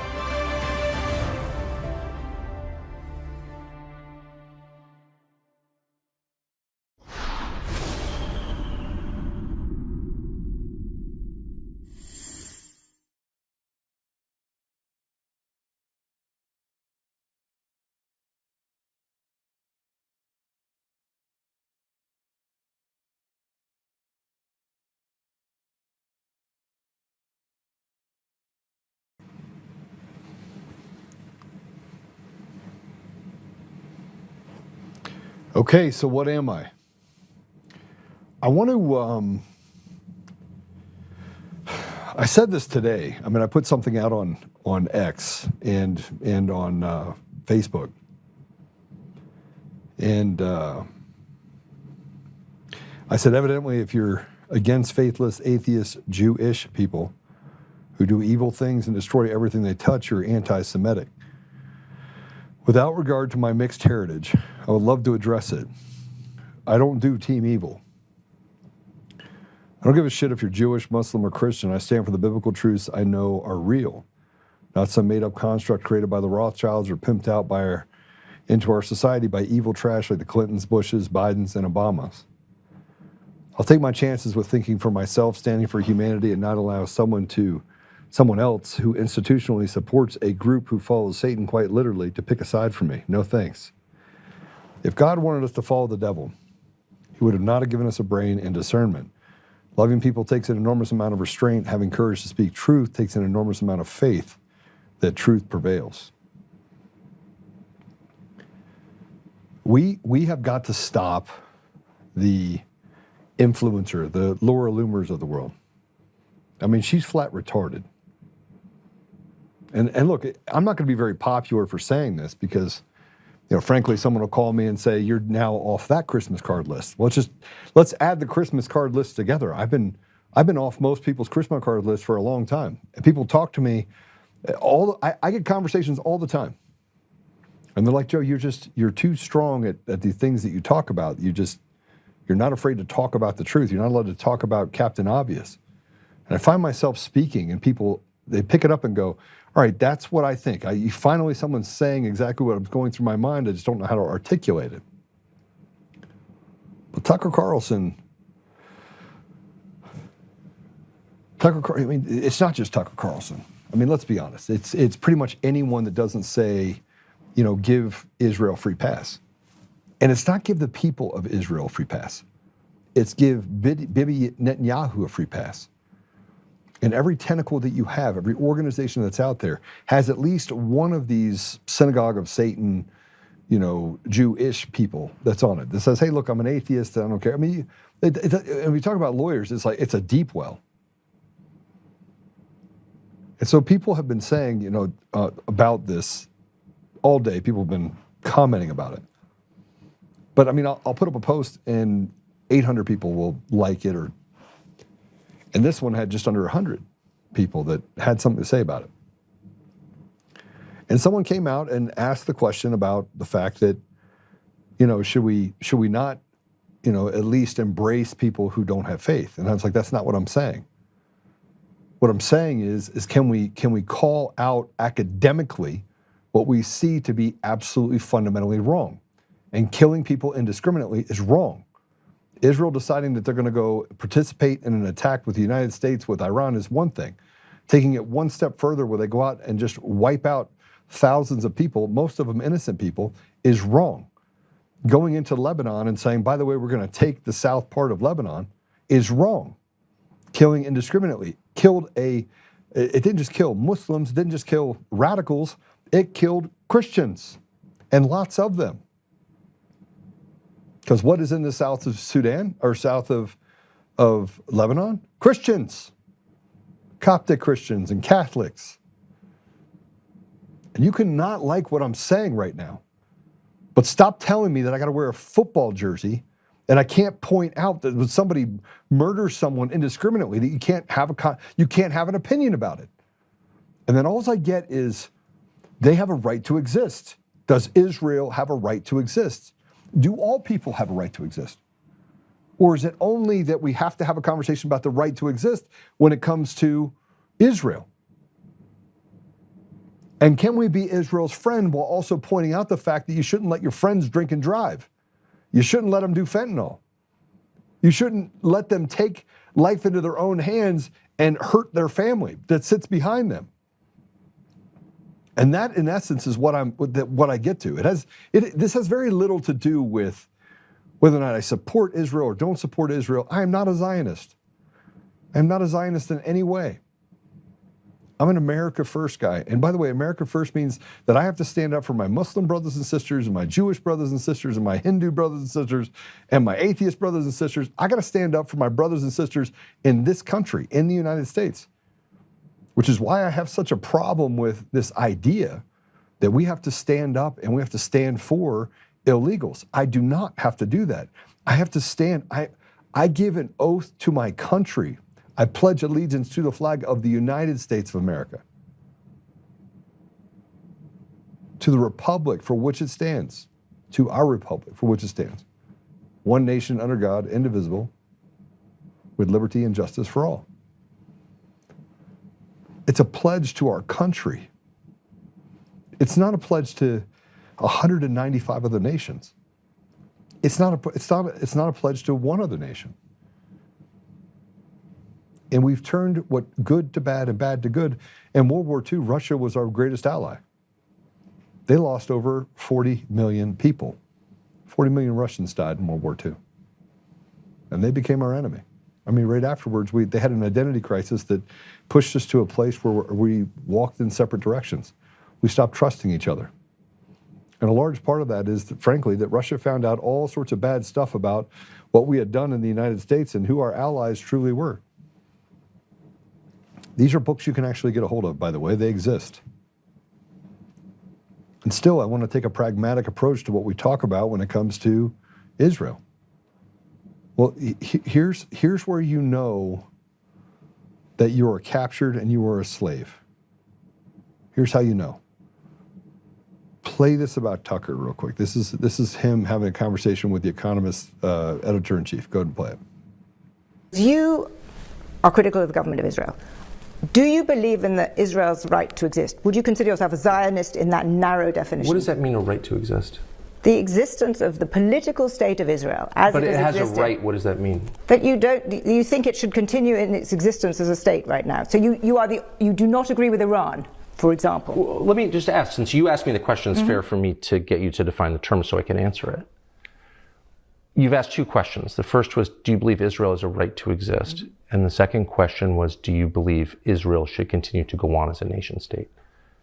And those are very different questions. So I often hear the phrase... Having been created as a political entity in 1948, does it have a right to exist? Is that what you're asking?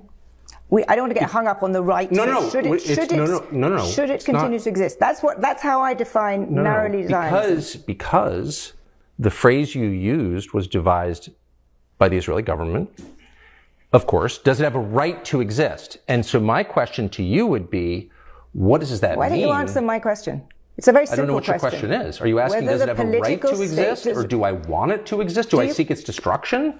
Fine, answer it that way. Well, of course I don't seek its destruction. that's I've already clear. said, as you know, because I said it to you, I don't want Israel to be destroyed or have to use nuclear weapons. We've established that you are in that narrow terms of Zionist. If that's how I'm we're in going to no define sense a it. Zionist. I don't want any country to be destroyed at all, and I don't want people to die, particularly ones who committed no crime, because I don't believe in killing innocents, period. That's the basis of Western civilization. Eastern civilization is a whole different view. They believe in collective punishment. I don't. So you're in no sense a Zionist. I don't even know what that means. Why don't you define the term, and then I'll tell you whether I am. I've just defined it. And What's you a said Zionist? that a Zionist, in my narrow term, this definition is that the state of Israel, the political state of Israel, has the right to continue existing. The right? Where does that right come from? What do you mean? These are like, I'm not being a lawyer about it. I just want to know what you're asking me. to answer the question. Because I don't know what you're asking me. Let's go to the Wait, third. no. I think a lot. You don't want to define your question, and I don't know why. I don't know what you're asking me. I've already said I don't want Israel to be destroyed. I don't want anyone to be killed. And you've said, does Israel have a right to exist? Does it have my question is, what right are you talking about? Does Britain have a right to exist? Does the United States have a right to exist? There was a world order built up after 1945 which suggested that aggression should not be condoned into countries. That countries with borders have the right to continue. I totally agree with that. Okay. Which is why the first thing that Israel did within 2 weeks of this war starting, which is supposedly existential for them, was take southern Lebanon, take someone else's country, as they have done repeatedly. And no one even mentions that. And so I guess I would be opposed to that, because I guess I think Lebanon has a right to exist. I thought Gaza had a right to exist. But I noticed that as soon as we start apportioning rights, only one country gets them. No, I did not say that. You're absolutely putting words into my mouth. Because I believe, here's what I do believe, since you asked. I believe in universally applicable standards.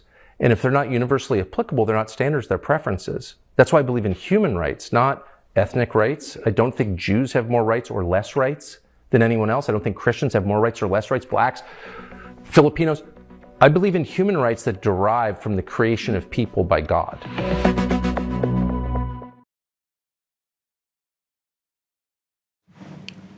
So let me ask you, let me take a few things from this that you can. Number one, that the country of Israel, she admits that it was created out of a political creation. It was a political creation. It wasn't a biblical creation. So you can't have both. You can't have somebody that tells you that it was a political creation by the Rothschilds, because we know that that's the fact. And then on the other hand, go out and I'm pleading my case with you for one thing. Tucker Carlson has spent the better part of 20 years having conversations specifically about common sense. When he was on Fox News, he got in trouble because he would talk about election systems, and they had a $787 million settlement that frankly came out of nowhere. And with all the information they had in the Fox case, because that information was then shared back to Patrick Byrne in the Byrne Dominion voting systems, and he thought they were going to run roughshod all over Patrick Byrne, and that's not the case. That information was turned over to a sheriff to look into crimes that were committed by Dominion voting systems employees, including the CEO and Eric Coomer, the Director of Strategy and Security for Dominion Voting Systems. But if we're going to look at this from an academic standpoint, we can't, out of one side of our mouth, say that we're going to look at things academically, we're going to look at things institutionally, and then ignore the words of this woman, the Economist chief editor, and act as if she is has moral high ground. She said there was a new world order that was created after 1945. Well, we've been talking about world order for a long time. And I think the people that stood against that warned us about this, was JFK. He was killed. Along came Nixon, did the same thing. He was thrown out of office. Reagan came along, they tried to kill him. Matter of fact, they tried to kill him. Most men that try to kill other people in society are left in prison to rot till they die. But the person that shot President Ronald Reagan was let out of jail just recently, a couple years ago. We could talk about the bombers that bombed Congress, who then went on to work for Antifa, was pardoned just before, was it 2021? Or maybe it was I'm sorry, it wasn't. It was 2016, 2015 by Obama. What's the right answer? Was it politically created? Was the country of Israel a political creation, or was it a biblical creation? And here's Mike Huckabee. We talked about this before, but this is Mike Huckabee. He's getting uncomfortable when he's trying to explain his stance on Israel's right to exist. And look, the reason why I get suppressed on X and all these different platforms is because my ability to deduct reasoning based on facts, not feelings, I don't give a shit about your feelings, are pretty simple. Now, I can say that I can support the people of Israel and that they have a right to live, because what Tucker Carlson said is absolute. And that is that there's human rights, not just Israeli rights, not just Jewish rights. And we haven't even started talking about the Talmud yet. And I'm not trying to say that we can't support Israel. I have a mixed heritage, so my entire being is at conflict with itself over being one that stands up for one basic principle, and that is human rights, and that we shouldn't kill innocent people, period. Play it. You've spent a lot of time thinking about the right of the Jewish people to their homeland. Do the Irish have the same right to a homeland? As long as they can defend it, and as long as they, as long as they can defend it. But Tucker, here's the point. Wait a second. I'm telling you. Wait, hold on. Now you just flipped category. You're the minister here. Yeah, and I'm telling you, as long as they can defend it, and if they can't defend it, they lose the right. Allowing me to tell you that I think that what is very, very special here is that there is a biblical, as well as an ethnic, and a historical. So you can take any one, but if you add them all together, biblical, historical, and ethnic, you have a very strong case that the Jewish people are living in a land that is indigenous to them, that has been their historic homeland for 3,800 years. You can repeat it as and you can also look in the archaeology. The stones cry out. Not true. Okay. Have you been to the city of David, for example? I have. Oh, okay. Yeah. So you know then that. And I love it. It's an amazing place. Agree. It may be the greatest archaeological discovery in all of history because great. It's stunning. And they still continue to find things that date the Jewish people to this land archaeologically for 3,800 years. We can date the British people to their land much longer, thousands of years longer. Stonehenge is 3,000 years older than any building built by the descendants of Abram in this country. And so it's fine. I'm not trying to invalidate anyone's right. I'm just wanting you to affirm that right, but it makes you uncomfortable and you won't. And I don't know why. Because I've never honestly sat down and asked myself, are the lines around the It's an United island, so we know what the lines are. I'm saying, but are those lines, are those rooted in something other than the historical connection? Well, great, then they should have it. But and that's they have a question. right to have it. But then you said if they can defend it, and if they can't defend it, they lose the right. But I didn't say it was exclusive one or the other. I think you're really going off the trail. I just want to know if these principles apply universally or if they only apply to the people of Israel. And my answer appears to be just the people of Israel. They're the only ones with these rights, and I just reject that. You have a Mike who's a pastor who, one, says that the Irish, I guess if they can defend it, then they can keep it. But the non-Irish are the ones that are taking it away from the Irish.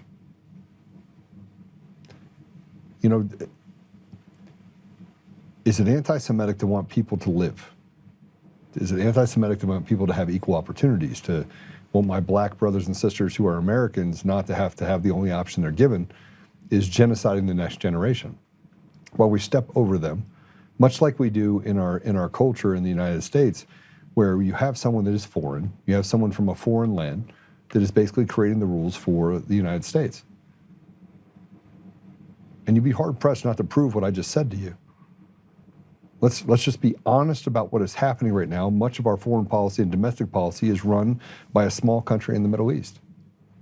And we talk about the Rothschilds and we talk about this indexing of individuals that are this global cabal, or whatever you want to call it. You don't call it a cabal, call it a family. Let's make it innocent. Let's say that there's a family of people. And they all stand together and they all make decisions for not just Americans, but people around the world. And they usher in this replacement theology where they take people from around the country, around the world, and they mix them together so much that it's like taking red ants and black ants, putting them in the same deal, shaking it, watch them attack each other until they destroy each other. or you sit from the top and watch it like a gladiatorial contest? Is there a difference? We look at what's happened in Ukraine, and you'd be hard-pressed not to understand what's happened in Ukraine. It was a country of roughly 45 million people. Do you know how many people live in Ukraine today? Less than 20 million. I think at last thought they thought there were 17 million people in the country of Ukraine. And you say, well, many people fled. Yes, they did. But many people died as they built up a wall around it, filled it up like a bathtub, and threw 60-year-old conscripted people, men, into battle, only to be fed to the meat grinder. And anyone that spoke out against it was executed. And yet we've been told inside of Ukraine we're not allowed to talk about the Azov Battalion, which is a Nazi battalion. But you get told by Zelensky, who, by the way, just a year before he became president, was on a show about becoming president as a comedian that was actually funded by a Russian oligarch. Ukrainian oligarch, sorry. Still an oligarch. We are living in a time right now where the truth doesn't seem to matter, that we can have influencers that are paid money and given a bag full of shekels to deceive and destroy the very people they say that they represent. And that's happening with our leadership all over the place. And I tell you how they separate the wheat from the chaff is that if you're over here and you actually 100% stand up and you're a Zionist for Israel, you have a chance of surviving. But if you don't, you go over here and we want to kill you. You become expendable. And what I'm saying is absolute. It's not maybe. Look at every politician that gets stood up on a pedestal. And you can be two things at one time. You can be for the people of Israel while also being not for the death and destruction of other nations. And look, the idea of going into Iran, it wouldn't have been my first choice. Wouldn't have been my second choice. Wouldn't have been my fifth choice. But there's opportunity in chaos, and frankly, maybe it had to happen, maybe it didn't. But what didn't have to happen is the secondary punch in the throat in order to kill tens of thousands of innocent people. They didn't have to go into Lebanon, in South Lebanon, and blow up a church and kill a father, that a Catholic priest, who frankly had stood for peace and tried to create harmony between different sects of Muslims and Christians and Jews for a very long time. Father Mahano just talked about this. But with such sharp teeth, you have this same conglomerate that is tied back to Mossad and the CIA, and they've done everything they can to not only destroy me, but destroy other people. And thank God I stay grounded and connected to Jesus. But let's be honest. They're not truth tellers. Ben Shapiro's not a truth teller. The head of The Economist is not a truth teller. Tucker Carlson's a very learned man. He spends time reading and studying the things that he talks about. He talked about Stonehenge. Stonehenge, by the way, has been around since 3100 BC. Long before there was this thing where 3,800 years Israel should have existed. Okay, but if you go back before that, then the people of Britain, of the UK, the English, then they have a right to their own self-governance as well, which means they should be able to kick out all the people that came in and have taken over all their flats and treated them like second-hand citizens in their own country. Tell me I'm wrong. I would love you to tell me I'm wrong. But you can't. And when Tucker talked about the Irish, do they have a right to exist? And many people have said that they don't because they're white. But the people saying that they're not white are the Jews that are then saying that they want to treat Christians like dogs. And no matter which way you look, the Muslims think that Christians are dogs and the Jews think that Christians are dogs. And there is a group of people inside of the Jewish faith that are God-fearing people that think that they are just either crazy or evil. They think that. It's a large conglomerate, by the way, inside of the Jewish faith. They think that these cabals and these fraternities that have been built on evil standing shouldn't be. Ben Shapiro. He went after Tucker. And he says that Tucker's a racist and a bigot. I want to describe those words, but let's go ahead and play it. This is Ben Shapiro running to CNN to have a conversation about Tucker Carlson. Let's play it. I think that Kevin really screwed things up last week when he decided to inject himself into this controversy with his vociferous defense that contained some rather charged language. I think he's doing the right thing by pointing out the obvious, which is that if somebody glosses Nazis on the air, that person probably should not be associated with a conservative think tank, and that everyone should have a duty to say that that is a bad thing to do. So I'm grateful to Kevin for doing that. I think it's a very good thing that he did that. The real issue here is I think that Tucker Carlson's morphing from, I would say, a very edgy right-wing political figure on Fox News, but certainly within the mainstream, into a conspiracist, a person who ideologically launders anti-Semitism, who ideologically launders all sorts of anti-Americanism on his show, and then airs it for the public to hear with interviews like the ones he did with Nick Fuentes, which was essentially a massage of Nick Fuentes. You know, I think that took a lot of people by surprise, probably including Kevin. The Washington Free Beacon.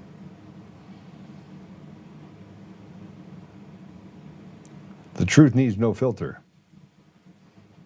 And a lie always needs protection. I'm not a big fan of Nick Fuentes. I'm not a fan. I'm not a fan because he has he says some very dumb things. He's very smart. He's a very smart person. Saying stuff like, you know, he misses Obama and having adults in the room. Well, no, you don't, because Obama didn't have an adult in a room. He stood in the room and he lied through his teeth about much of everything that he said. And so there are certain things that can be true all at the same time. You can disagree with some of the policy decisions that are made by President Trump. You cannot disagree with the fact that he's making those decisions out of strength, and he's leading with strength. But if you think that you miss Obama and the Affordable Care Act, how many more of those could we actually survive as Americans? I mean, our gas is $5 a gallon now. It costs almost $2,000 a month for a husband and wife to have health care. Taxes are at an all-time high. We're trying to get it under control, and all we have is this judicial interference that stops any progress from the American people having any relief. At the same time, we can't get rid of illegals because even the people in red states are out there running around saying, oh, we're not going to cooperate with the feds in enforcing federal law. I mean, it's crazy. And all this comes down to the fact that there's a certain group of people that are running our country that feel like they are above reproach. And Ben Shapiro says that, you know, that he used every dog whistle in the world. He's a bigot, he's a racist, he's a conspiracist. He started off as a edgy right wing. Everyone is wrong except for the Jews. I'm being academic with you. I want to look back at October 7th. I want to talk about the betrayal of the Jewish people. 6.5 hours it took for IDF to show up. And during that time, innocent people, innocent Jews were gunned down, slaughtered, raped. It set the stage for an offensive that wiped out an entire region in the Gaza, turned it all to rubble. And I can say that without saying that I would stand with any sort of Antifa or some of these freaks that stand out there, you know, yelling about the fact that, you know, everything in Jewish world is bad. It's not. It's a beautiful place. Tel Aviv is one of the most amazing places I've been to. They're getting bombed right now. Innocent people have died. That can be true, and the lack of humanity and the betrayal against their own people can also be true. 6.5 hours, 7 hours, it is documented that they were told to stand down. Do not answer your radios, do not go in to help. And they were basically given a free pass. It's as if the Hamas and the leadership in Israel got together and said, hey, let's just go in there and just slaughter and rape and just have this is a jubilee of sorts. But the people that had to suffer through it, and then they created the propaganda, even though we could see it with our own eyes. It reminds me of seeing it with our own eyes related to the election fraud in 2020, 2022, 2024. And no matter what person that is an adult in the room, whether we're talking about Carrie Lake or Professor Clements or myself or Patrick Byrne, there's always an excuse why that person would be discounted over a guy that frankly doesn't know his ass from a hole in the wall, like Alex Halderman, or the Satanist, Eric Coomer, who had a puff piece written about him on the New York Times. And no matter where we turn, you want to stand up a guy like Ben Shapiro, so they can dog whistle again, and CNN and MSNBC, or now MS, whatever you want to call it, MS Now, can do whatever they can to speak with impunity and to destroy the lives and the reputations of other people. Tucker Carlson served for 20 years in it. And yes, his father was CIA, and he tried to become CIA as it came out when he was interviewing Putin. But every time that he tried to turn over a rock and actually get to the truth, it betrayed him as well. And you have other influencers that are taking shots at those that are standing up. And look, I am not telling you that I'm going against the president on his offensives against Iran. I can read between the lines. He said it very clearly today, this morning. I don't trust anyone. And he shouldn't. He shouldn't. He sees the next 2 years, and I know for a fact that he said this when he was sitting in his office, and he said, I'm fucked if you win and I'm fucked if you lose. I believe he said that. Because he recognizes that he has to be strategic, get 3, 4, 5 steps ahead. And so every time he turns around, he's got to overcome just another obstacle put in front of him by the Judases and Brutuses that are part of his administration and are part of this apparatus in D.C. And here's Bill Maher, by the way, going after Joe Kent and Tulsi and labeling them anti-Semitic. Go ahead and play it. You have now this guy, Joe Kent. He quit this week. It was a big story. I think he was the counterintelligence guy. And he said, I can't go along with this because, you know what, he's been listening to too much Tucker Carlson. It's, you know, the Jews made us do it. It's just another version of anti-Semitism that comes out. First it was BDS, then it was their colonizers and genocide, which it wasn't. And all these other reasons, like you can't have a state in the world that's based on religion, even though there's like 46 Muslim countries that are based on religion. Some have the name right in the title of the country. But whatever it is, you have all these. And now the big answer is, no, Israel made us do it. We're Israel's bitch. I don't think we're Israel's bitch. I think we're Israel's ally. But, you know, if I have to be on one side of this MAGA thing, either Trump or Tucker Carlson, Candace Owens, and Nick Fuentes, I'll be with Trump on this one. Because that's the other side of MAGA.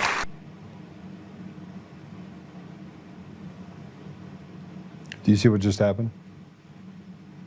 I think Bill Maher, you know, he's got to understand where his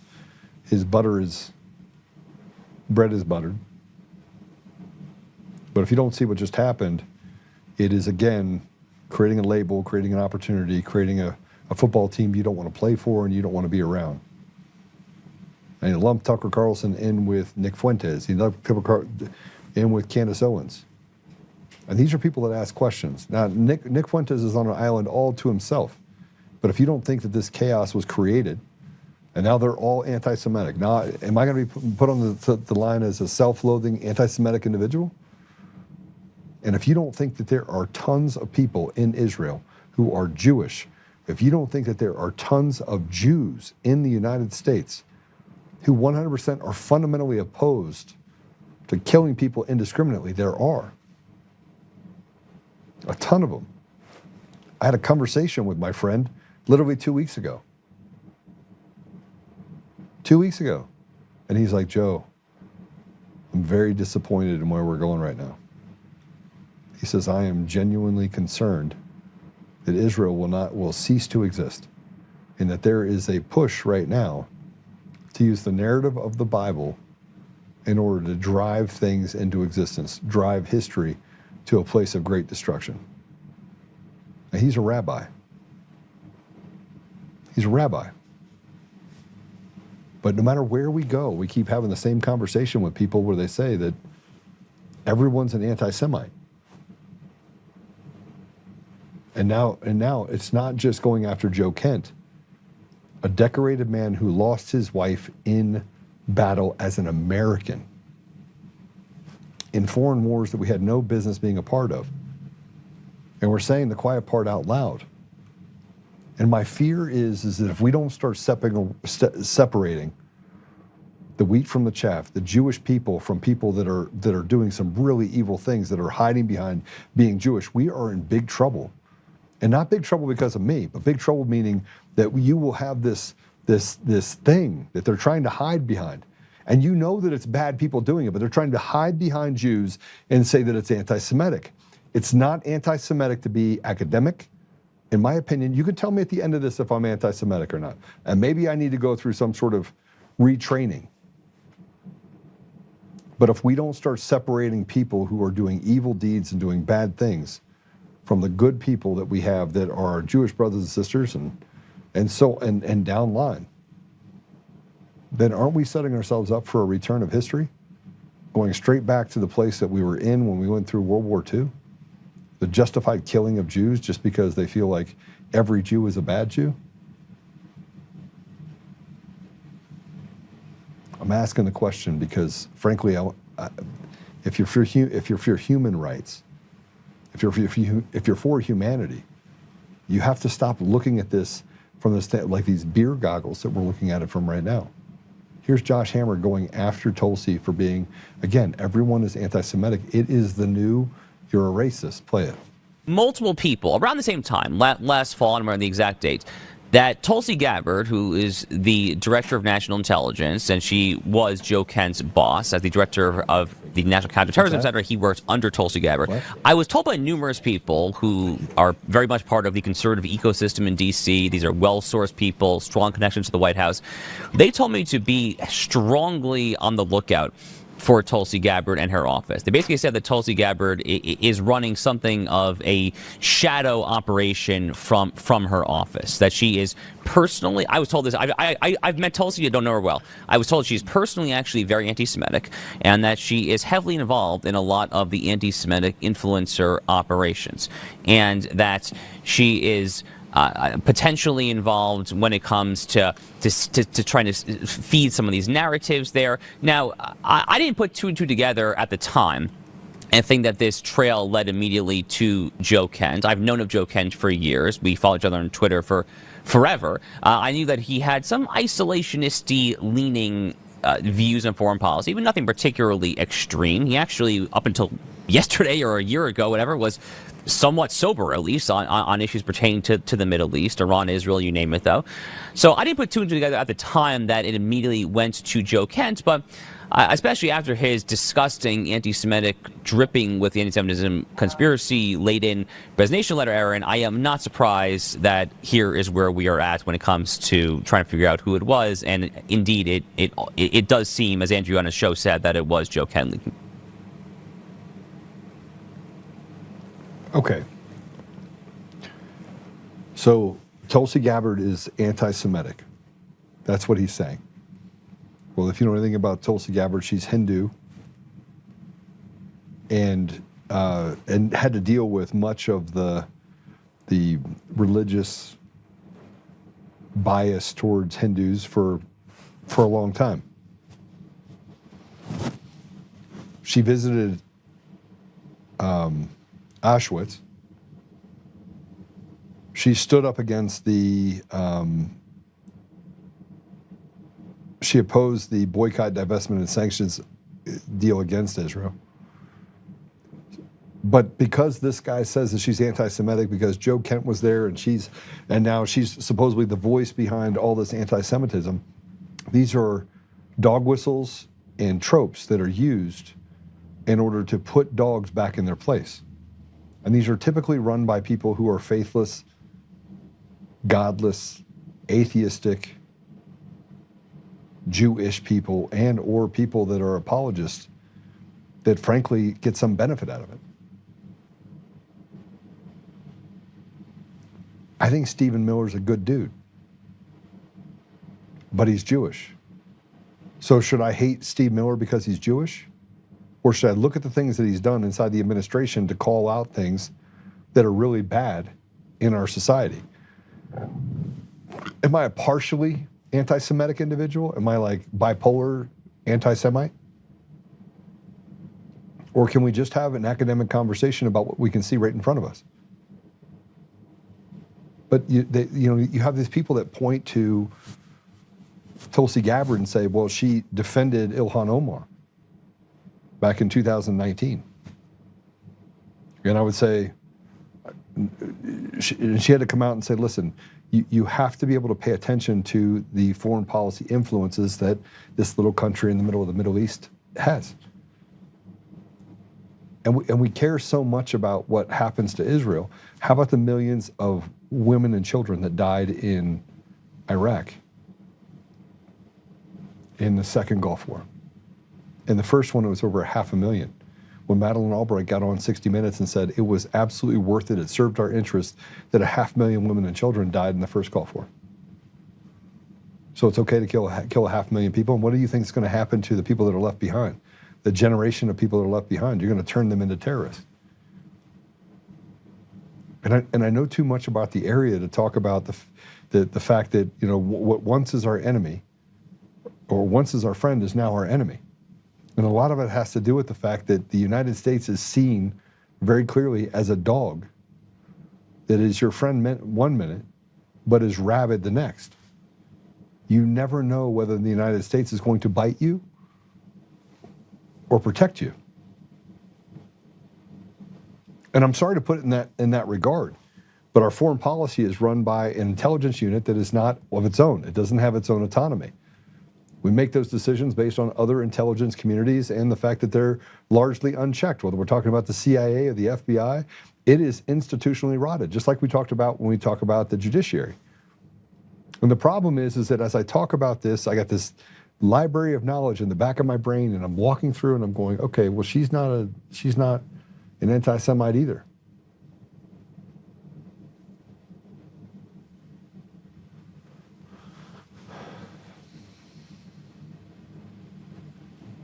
But everything now feels as if we're in a state of constant oppression. And it's one group doing it. It's the faithless, godless people that are doing it. And you got the Anti-Defamation League, and you got all these different organizations that can come out and they can stamp a dog whistle right on your forehead and say, you're a part of a hate group. And I could just be speaking truth. But they have taken people like Tucker Carlson, they have taken people like Candace Owens, and they've made them pariahs, which make it impossible for them if they want to go out and get an advertiser, because who's going to want to advertise for someone that's considered a anti-Semite? I mean, you only have certain people that are willing to do it. So they're destroying society by dictating and creating tags on people, much like they did in Nazi Germany in World War II, and it turned itself. And when it turned quickly. So we owe it to our Jewish brothers and sisters to root out this fraternity that frankly is operating with the utmost evil in mind. And now I think I understand what President Trump said when he was asked, do you think you'll go to heaven? He's like, no, I don't. He is functionally going after what he thinks he can go after. And in the middle of it, he has to make compromises, and that compromise is driving President Trump crazy, if I had to guess. Let's go ahead and play this. This is a sheriff in Wisconsin that saw a meme and arrested a man because he put a meme of a Jewish star on his forehead. He called it anti-Semitic, and now is arresting him for this. Go ahead and play it. I give you this by way of example. Some pond scum felt empowered and emboldened enough to put this picture of me up to try to threaten and intimidate me, which of course he didn't do because I signed up for this. And by the way, the person that did this said a bunch of terrible things, not just against me, but against a lot of groups and individuals, who, by the way, was arrested today in Wisconsin. My point is this, though. If this person is emboldened and empowered enough or feels safe enough to do this for me, what does he do to a kid? What does he do to a Jewish family walking down the street? And that's because of the normalization of this. Watching this on television and saying, okay, I feel empowered enough that I can do this. Well, A, you can't. And B, if you think you can do it to somebody that's in law enforcement, again, what are you going to do in an alley or in a street to a Jewish family or a kid walking down the street? We say no. We're drawing the line.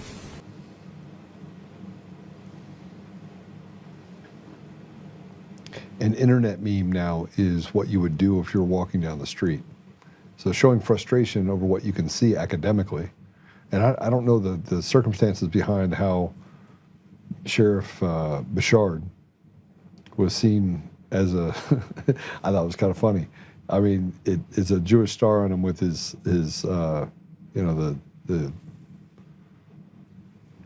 Jewish locks for, you know, a traditional Orthodox Jew. Is there a growing amount of resentment towards these faithless atheist Jews? The answer is yes. In Colorado, the governor, secretary of state, the attorney general, much of the power structure that is AGs, they're Jewish. They're overrepresented in Colorado if you look at the judges and all the way down, and I'm talking about faithless atheists in those environments, by nearly 70x, 4% of the population-ish, 45, 50%, 100% of our executive leadership in Colorado. Are they overrepresented? And by the way, these aren't people that go to the synagogue and are productive parts of the community. They're not those things at all. Jared changed his name. Jared Polis was Jared Schultz.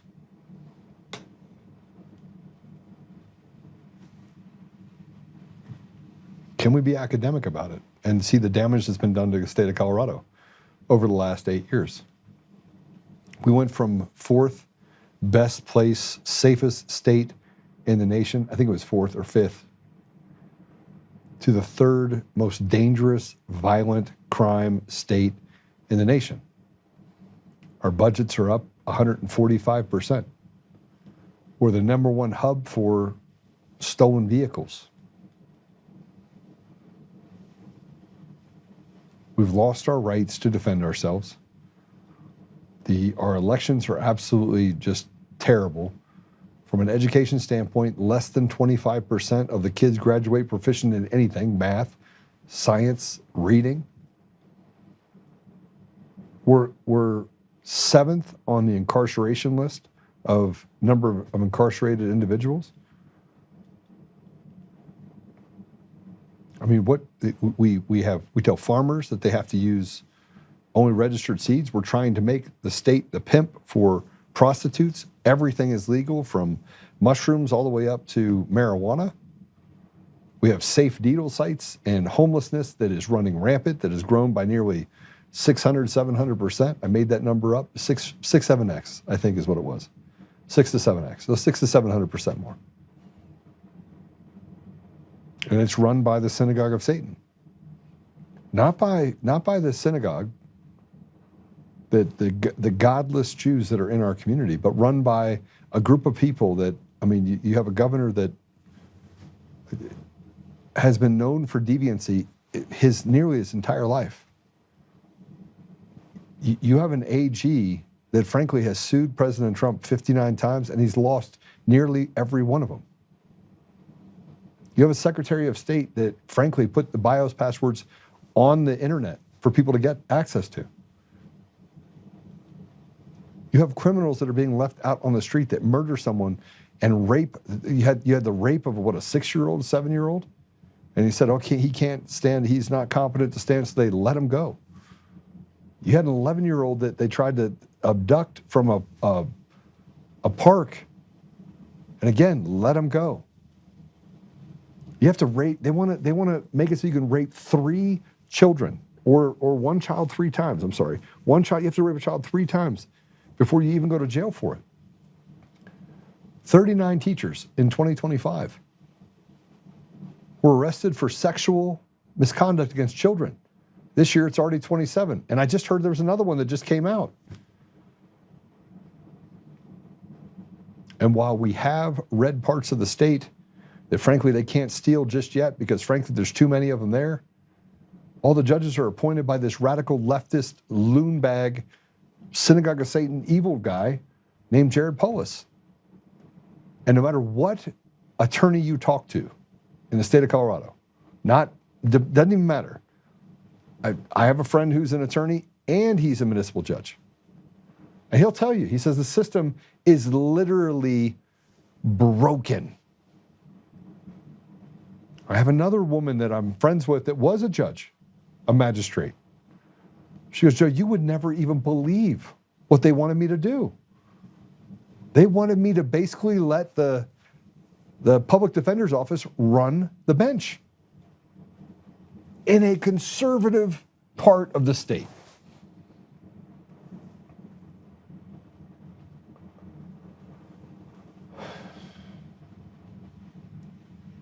And then you have rabbis that speak like this.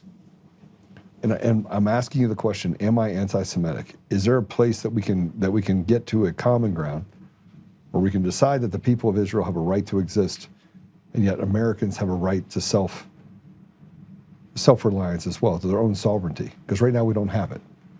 We have foreigners that run everything. We have a foreigner in New York City. We have foreigners that are inside of our Congress that can barely speak English. And those are the people that Americans actually chose to actually represent them. That's not true. It's absolutely not true. It's a foreign invasion. That's what we're dealing with right now. Play it. Because the most powerful nations in the world have to go down to their knees. That's what happened to Egypt. That's what's going to happen to America. It's what's going to happen to Germany. It's what's going to happen to France. It's what's going to happen to London. England's going to happen to Poland.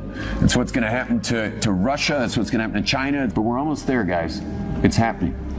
This is it. They're all going to go down to their knees, and especially the Western ones. They're going to go down hard for how they treated us over the last 2,000 years, for the destruction of the Second Temple and how they treated us. Hashem's going to take them down hard, because the reason God's doing this is for His name in this world.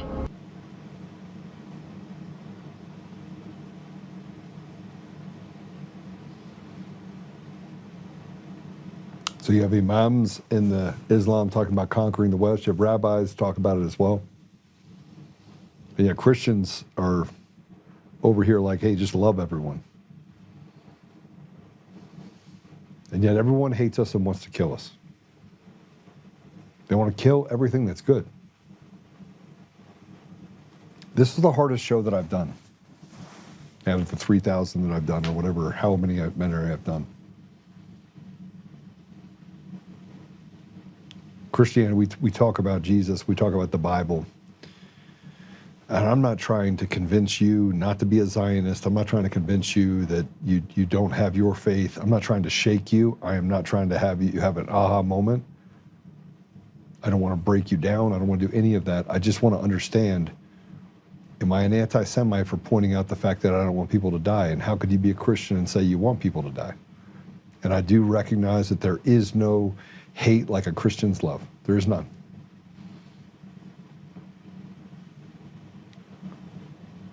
But do you know what has to be destroyed in order to launch this world into darkness? Christianity.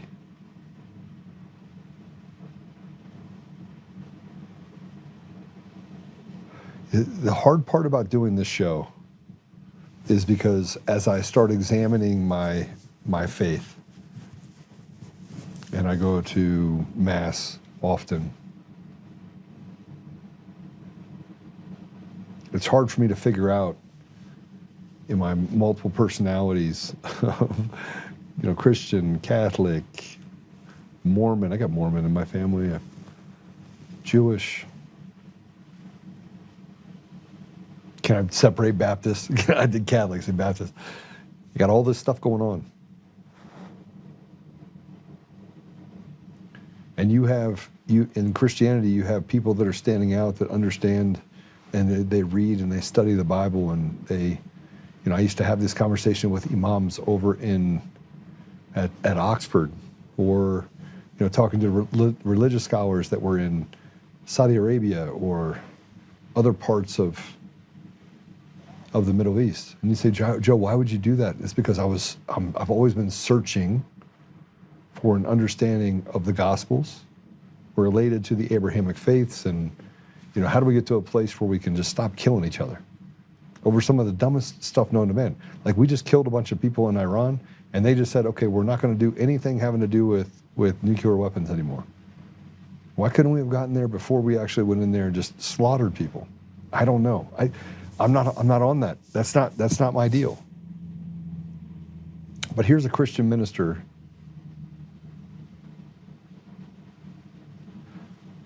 a traditional minister that is talking about the Talmud.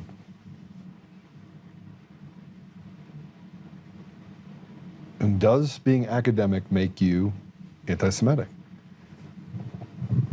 Again, two things be true at the same time. Can you support Israel, right to exist, while still saying what's happening right now with these people like running Colorado and what they're doing in other states? Can you point that out and say that that's evil? And can we hold evil people accountable for betraying the American people and stealing the sovereignty of a nation? Play it. But we're also seeing American politicians claiming that it is the Christian duty to do so, to support Israel. And then, of course, by implication, the duty of all Christian listeners in America to show this unwavering support for Israel.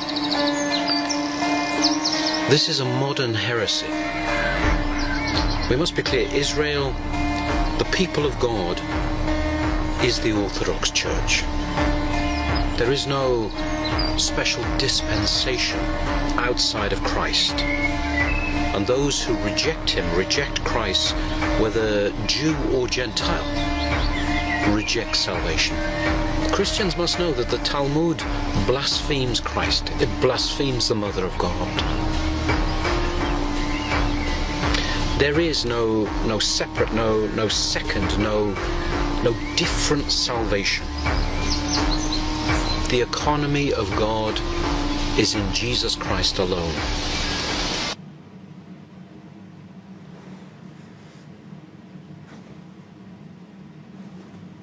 In Jesus Christ alone. John 14:6 talks about the fact that you cannot come to God except through Jesus. That Jesus is the way, the truth, and the life. We started off the show of, is Job Price, was he murdered? And he was a SEAL. And the information was ink dry for 7 years. He committed suicide. That fact was done. I mean, it was factual. It was written down. If there was a book in history up until that point that Matt got a hold of that record, it was that Job Price committed suicide. All of a sudden, the family says, hey, can you look at this?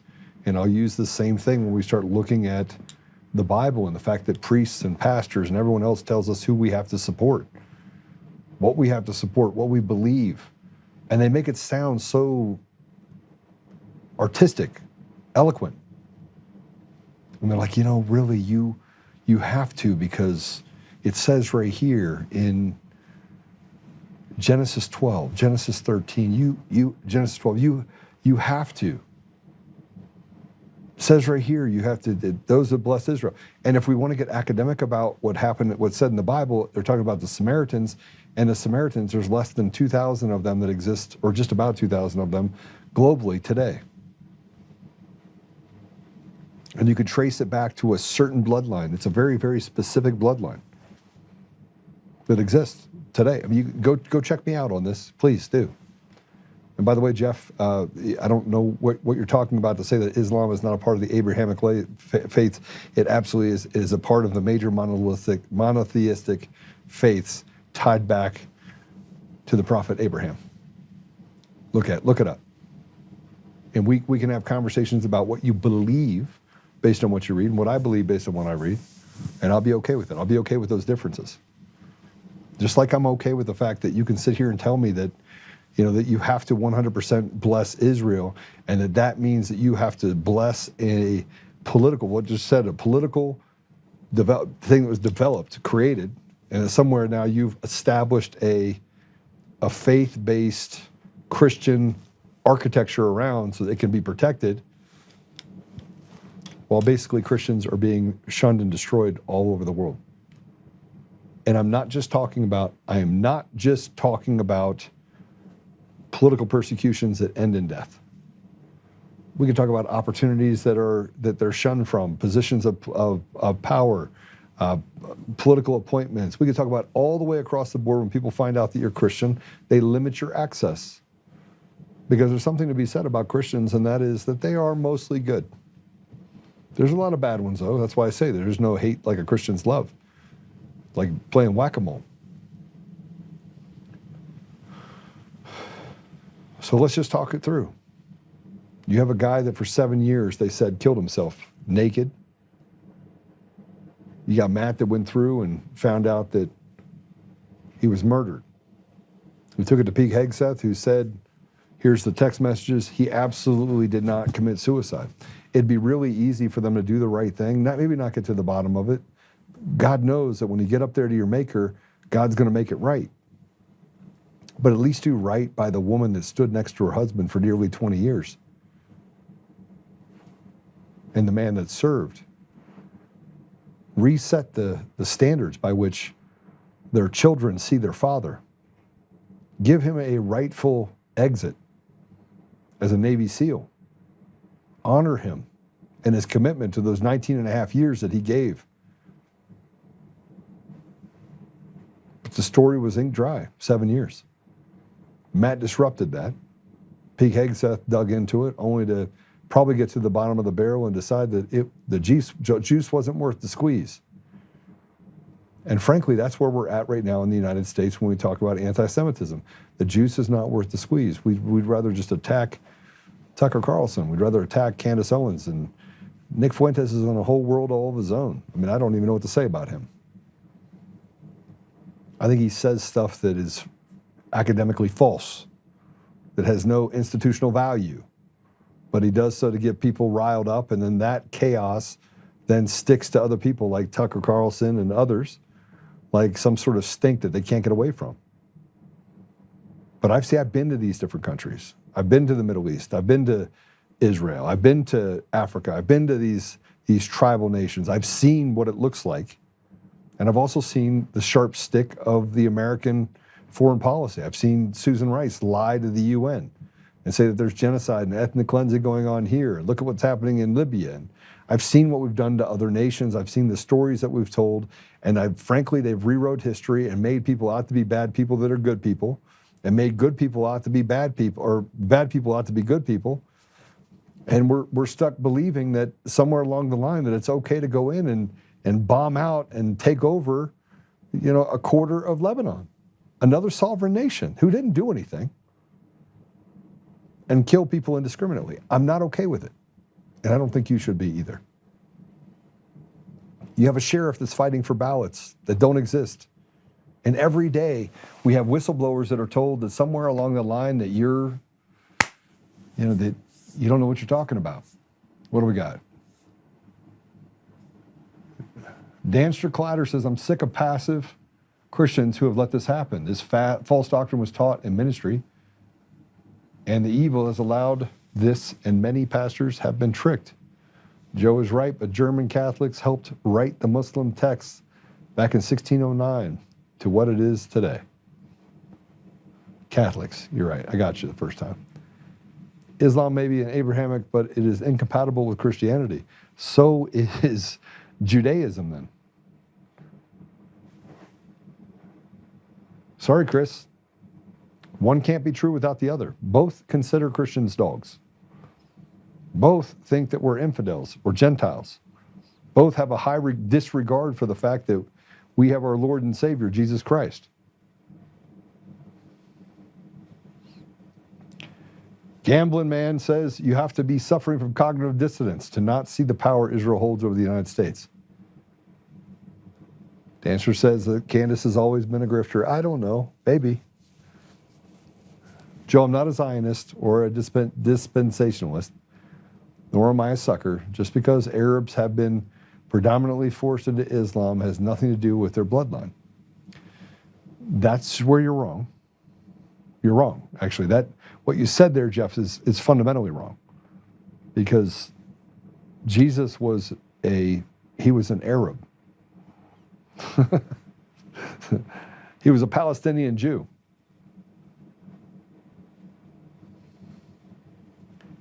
That is a assassination, period, full stop. I don't know what you're talking about, Smugsley.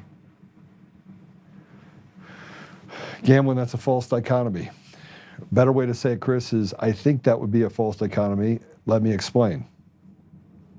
Yes, so is Judaism. Yeah, Judaism. Allah is not Yahweh. Monotheism is nothing to do with the defining of who is actually God. And correct, Judaism is not compatible with Christianity. Okay, so now we're getting somewhere. Can we set aside all the faiths and get to a place where we can just say that we should respect humanity? And I'm not talking to you from the kumbaya, sit around and try to come up with some sort of, belly scratcher on what we can and cannot do. Our policies and politics in this country are largely run by retards. Let's just call them what they are. But we're so, tied into they're using the word retard that we barely even scratch the surface of being outraged by how our children are being treated, or even how we're being treated in this constant slave state. And if Islam and Judaism is incompatible with Christianity, then why the hell would we be told that if you do not bless this little country that was created by the Rothschilds, that somewhere along the line, you won't be blessed? No, you won't be blessed because we're captured. And you have a lot of people that are Jewish, that are faithful Jews. You have a lot of Jews that believe in Jesus. True story. It's just something to think about, okay? But I think we've gotten to the end of it where I'm almost, nobody's called me an anti-Semite yet, but there still is time because Kyle Clark is going to get a hold of this, and the Jewish compaction faction, whatever you want to call it, is not going to want to be academic and not want to talk about the fact that the people in Israel are held hostage there as well. And there are plenty of good Jews, and there are plenty of people that I support that are Jewish, and I have plenty of friends that are Jewish. And I have plenty of people in my family that are Jewish. And I could go down the line. But I'm going to tell you something. When I talk to Jewish family members, you know what they tell me? Joe, keep going. Because if we don't start talking about, if we don't start being truthful about where our roots are and respecting and getting rid of this Talmud part of, it's really bad. It's setting up standards that basically say that it's just really bad. It's bad. I cannot look at the Talmud and say that is even representative of the Jewish faith, the Old Testament. It's incompatible with the Old Testament, in my opinion. Incompatible, fully. No, Chris, I didn't say you did. So I don't want you to be defensive. He's never said to Biden the Genesis claim to bless the political state of Israel. I didn't say you did. So please don't mistake the fact that I didn't say something that I'm saying something or I'm indicting something, because I'm not.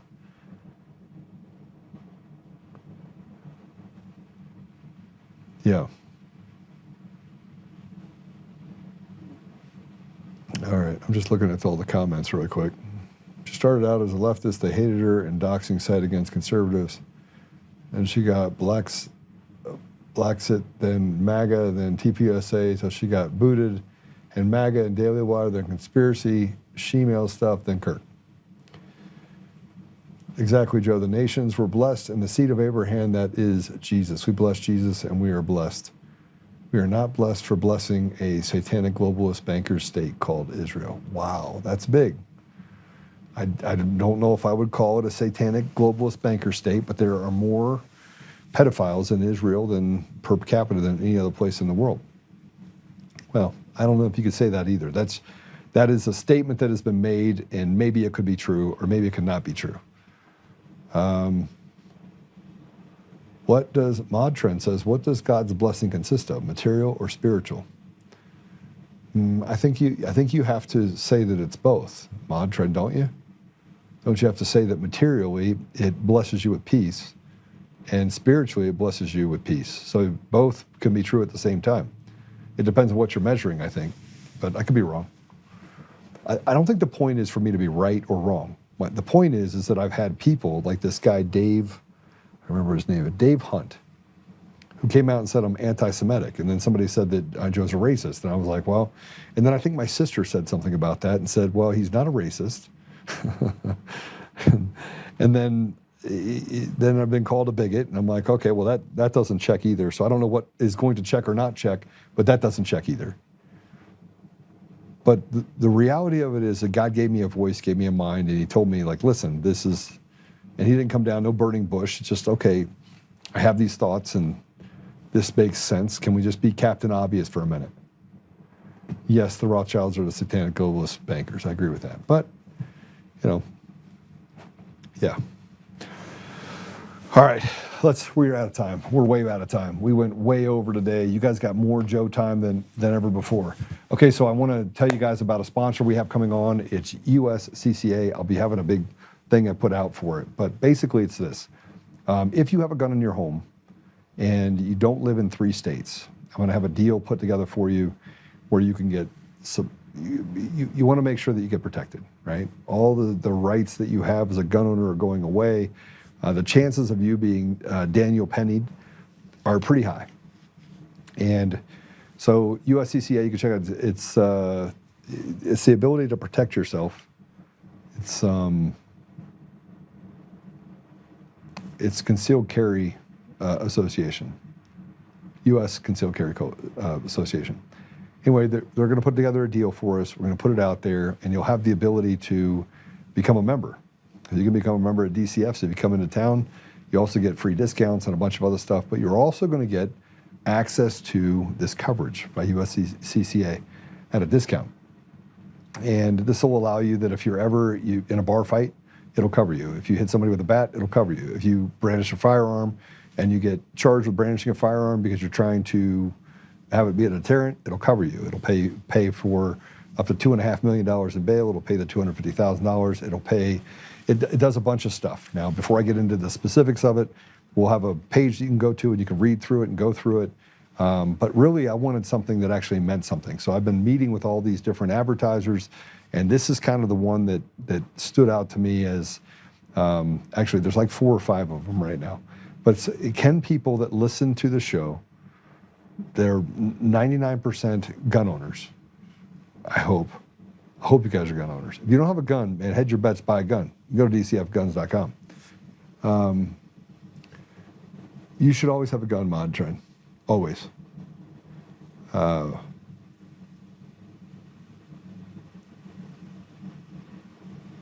Yeah, sorry, I'm reading some of the comments again. Turns out lazy, so racist accusations. Yeah, you're right. Okay, so anything that you do related to protecting yourself-ish, it'll pay for. It'll pay for civil liability, criminal liability. It pays for all sorts of stuff. And it covers you so that you don't have to lose your livelihood if you have to defend yourself, right? Because going out and getting a GoFundMe, if you're not Daniel Penny, is going to be very difficult. And I will just tell you, in the state of Colorado, nearly 100%, I don't know what the number is to date, of people in Colorado that brandish a firearm or, have to defend themselves are charged with something, right? Or have some sort of legal implication tied to them shooting or stabbing or whatever they had to do in order to protect their family. So just make sure you're protected. So we'll have that out probably by the end of next week, and you'll have that ability to get to it. And then we have some other things that I think you'll be, just really excited about that's not vitamins or gold. Although I would like to get to a place where I could just ship gold directly to your house in silver, and it's down right now. All right. USCCA covers bat attacks. It does. So bat attacks meaning that you have a bat, not bats is like flying around. Bats, as in you have a bat, you beat a guy, you have a cover you there as well.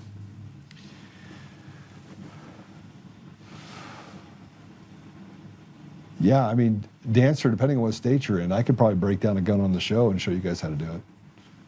Yeah, pretty crazy. All right, let's pray it out. Apple Podcasts, Google Podcasts, Spotify, Pandora, iHeartRadio, TuneIn, and more. Make sure you give us a share. If you're on one of the deals, all I ask is if you're on Facebook right now, just hit the share button and say, I think Joe's not an anti-Semite. Watch this show and tell us what you think, right? And the same thing goes for X or goes for any of the other platforms. And give us a thumbs up if you're on Rumble. You are the ones that are the arbiters of how we grow. They are not going to do us any favors. So, and the fact that I talked about this and didn't take a side, they're going to see it as taking a side. So it is what it is. All right, let's pray. Father God, we're grateful to have this conversation today. We're grateful for the conversation we can have related to Job Price. We're grateful for Matt doing the work in order to uncover the injustice against Job and the sacrifice that he made for 19 and a half years serving our great nation.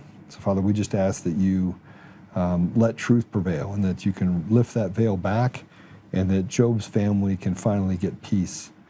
We also ask, Father, that we can get to the bottom of this this friction that's been created in our communities, in our country, and around the world. That's not driven by you. It's not driven by goodness. It's driven by selfish ambition and by a group of people that have disregarded humanity in so many ways.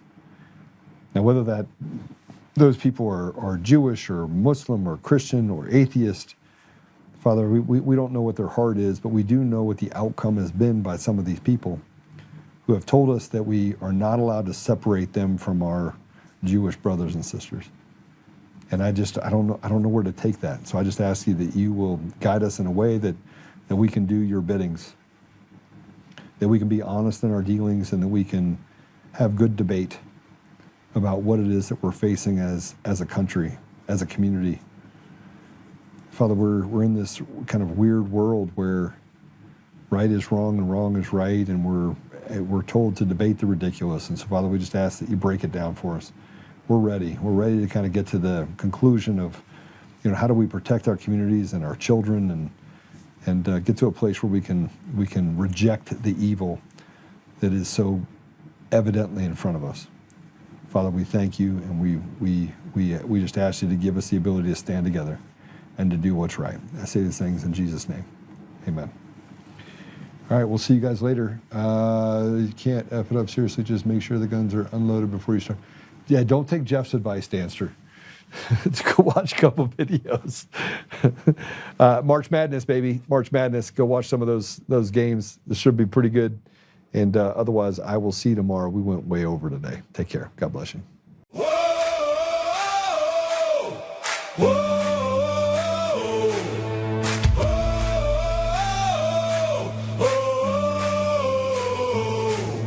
Rising from the fight for the forgotten and the free, exposing rigged machines, Kuma's lies, Dominion's deceit, pays a grand each day, shielding truth from corrupt halls, but he won't back down, standing tall through it all. Argentina Peters break the chains that bind her tight, hand count votes and one day bring the fraud to light. No more mailing scams, no machines to steal the night, restore the people's voice, make Colorado right. Governor Oltmann, lead us bold and true, badass for the have-nots, fighting through and through. Abolish property tax, cut the tolls away, shrink the bloated state, let the people have their say. It's our rally call, truth and freedom rise and watch the tyrants fall. Untamed Colorado, strong and proud, we'll be one man for the people, set our great state free. Help the single moms, bring back trade school strong, opportunity for youth, where the brave belong. Audit every NGO, ban the wolves that roam, reclaim our stolen land, bring the power home. Eric Kuma's fraud, Dominion's rigged sign. Expose the stolen votes, cross a dangerous line. No more victimhood, no chains on you and me. He's running for governor for real liberty. Smash a fraud machine, pardon heroes jailed for the have-nots. Rising truth will never fail. One warrior defies the corrupt elite. Colorado reborn, strong on our feet. Governor Oltmann, lead us bold and true. Badass for the have-nots, fighting through and through. Abolish property tax, cut the tolls away. Shrink the blow to stay, let the people have the say. Governor Oltmann, it's our rally call. Truth and freedom rising, watch the tyrants fall. Untamed Colorado, strong and proud. We'll be one man for the people, set our great state free.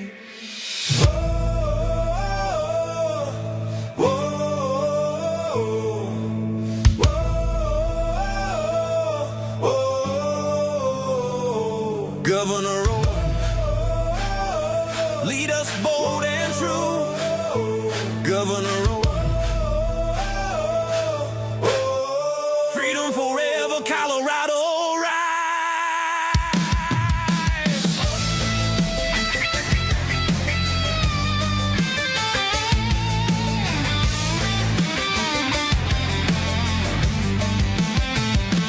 Governor Oltmann, Governor Oltmann, Governor Oltmann, Governor Oltmann, Governor Oltmann, Governor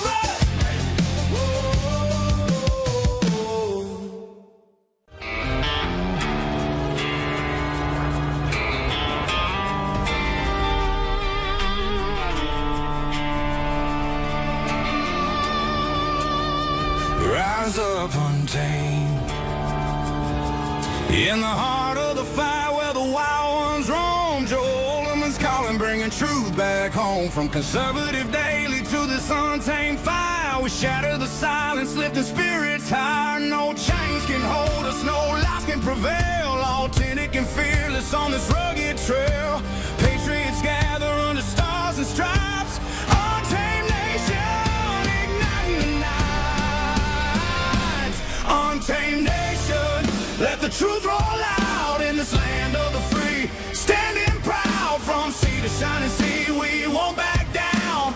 Catch the fire, wear the crown. Untamed nation, it's our battle song, motivating hearts where the brave belong. Yeah, untamed and wild, forever strong. Play it again all night long.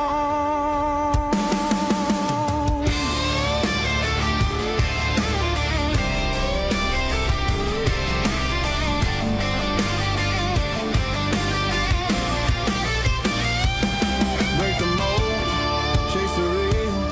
No more games, time to heal. Joe's voice leads the untamed crew. Truth matters through and through.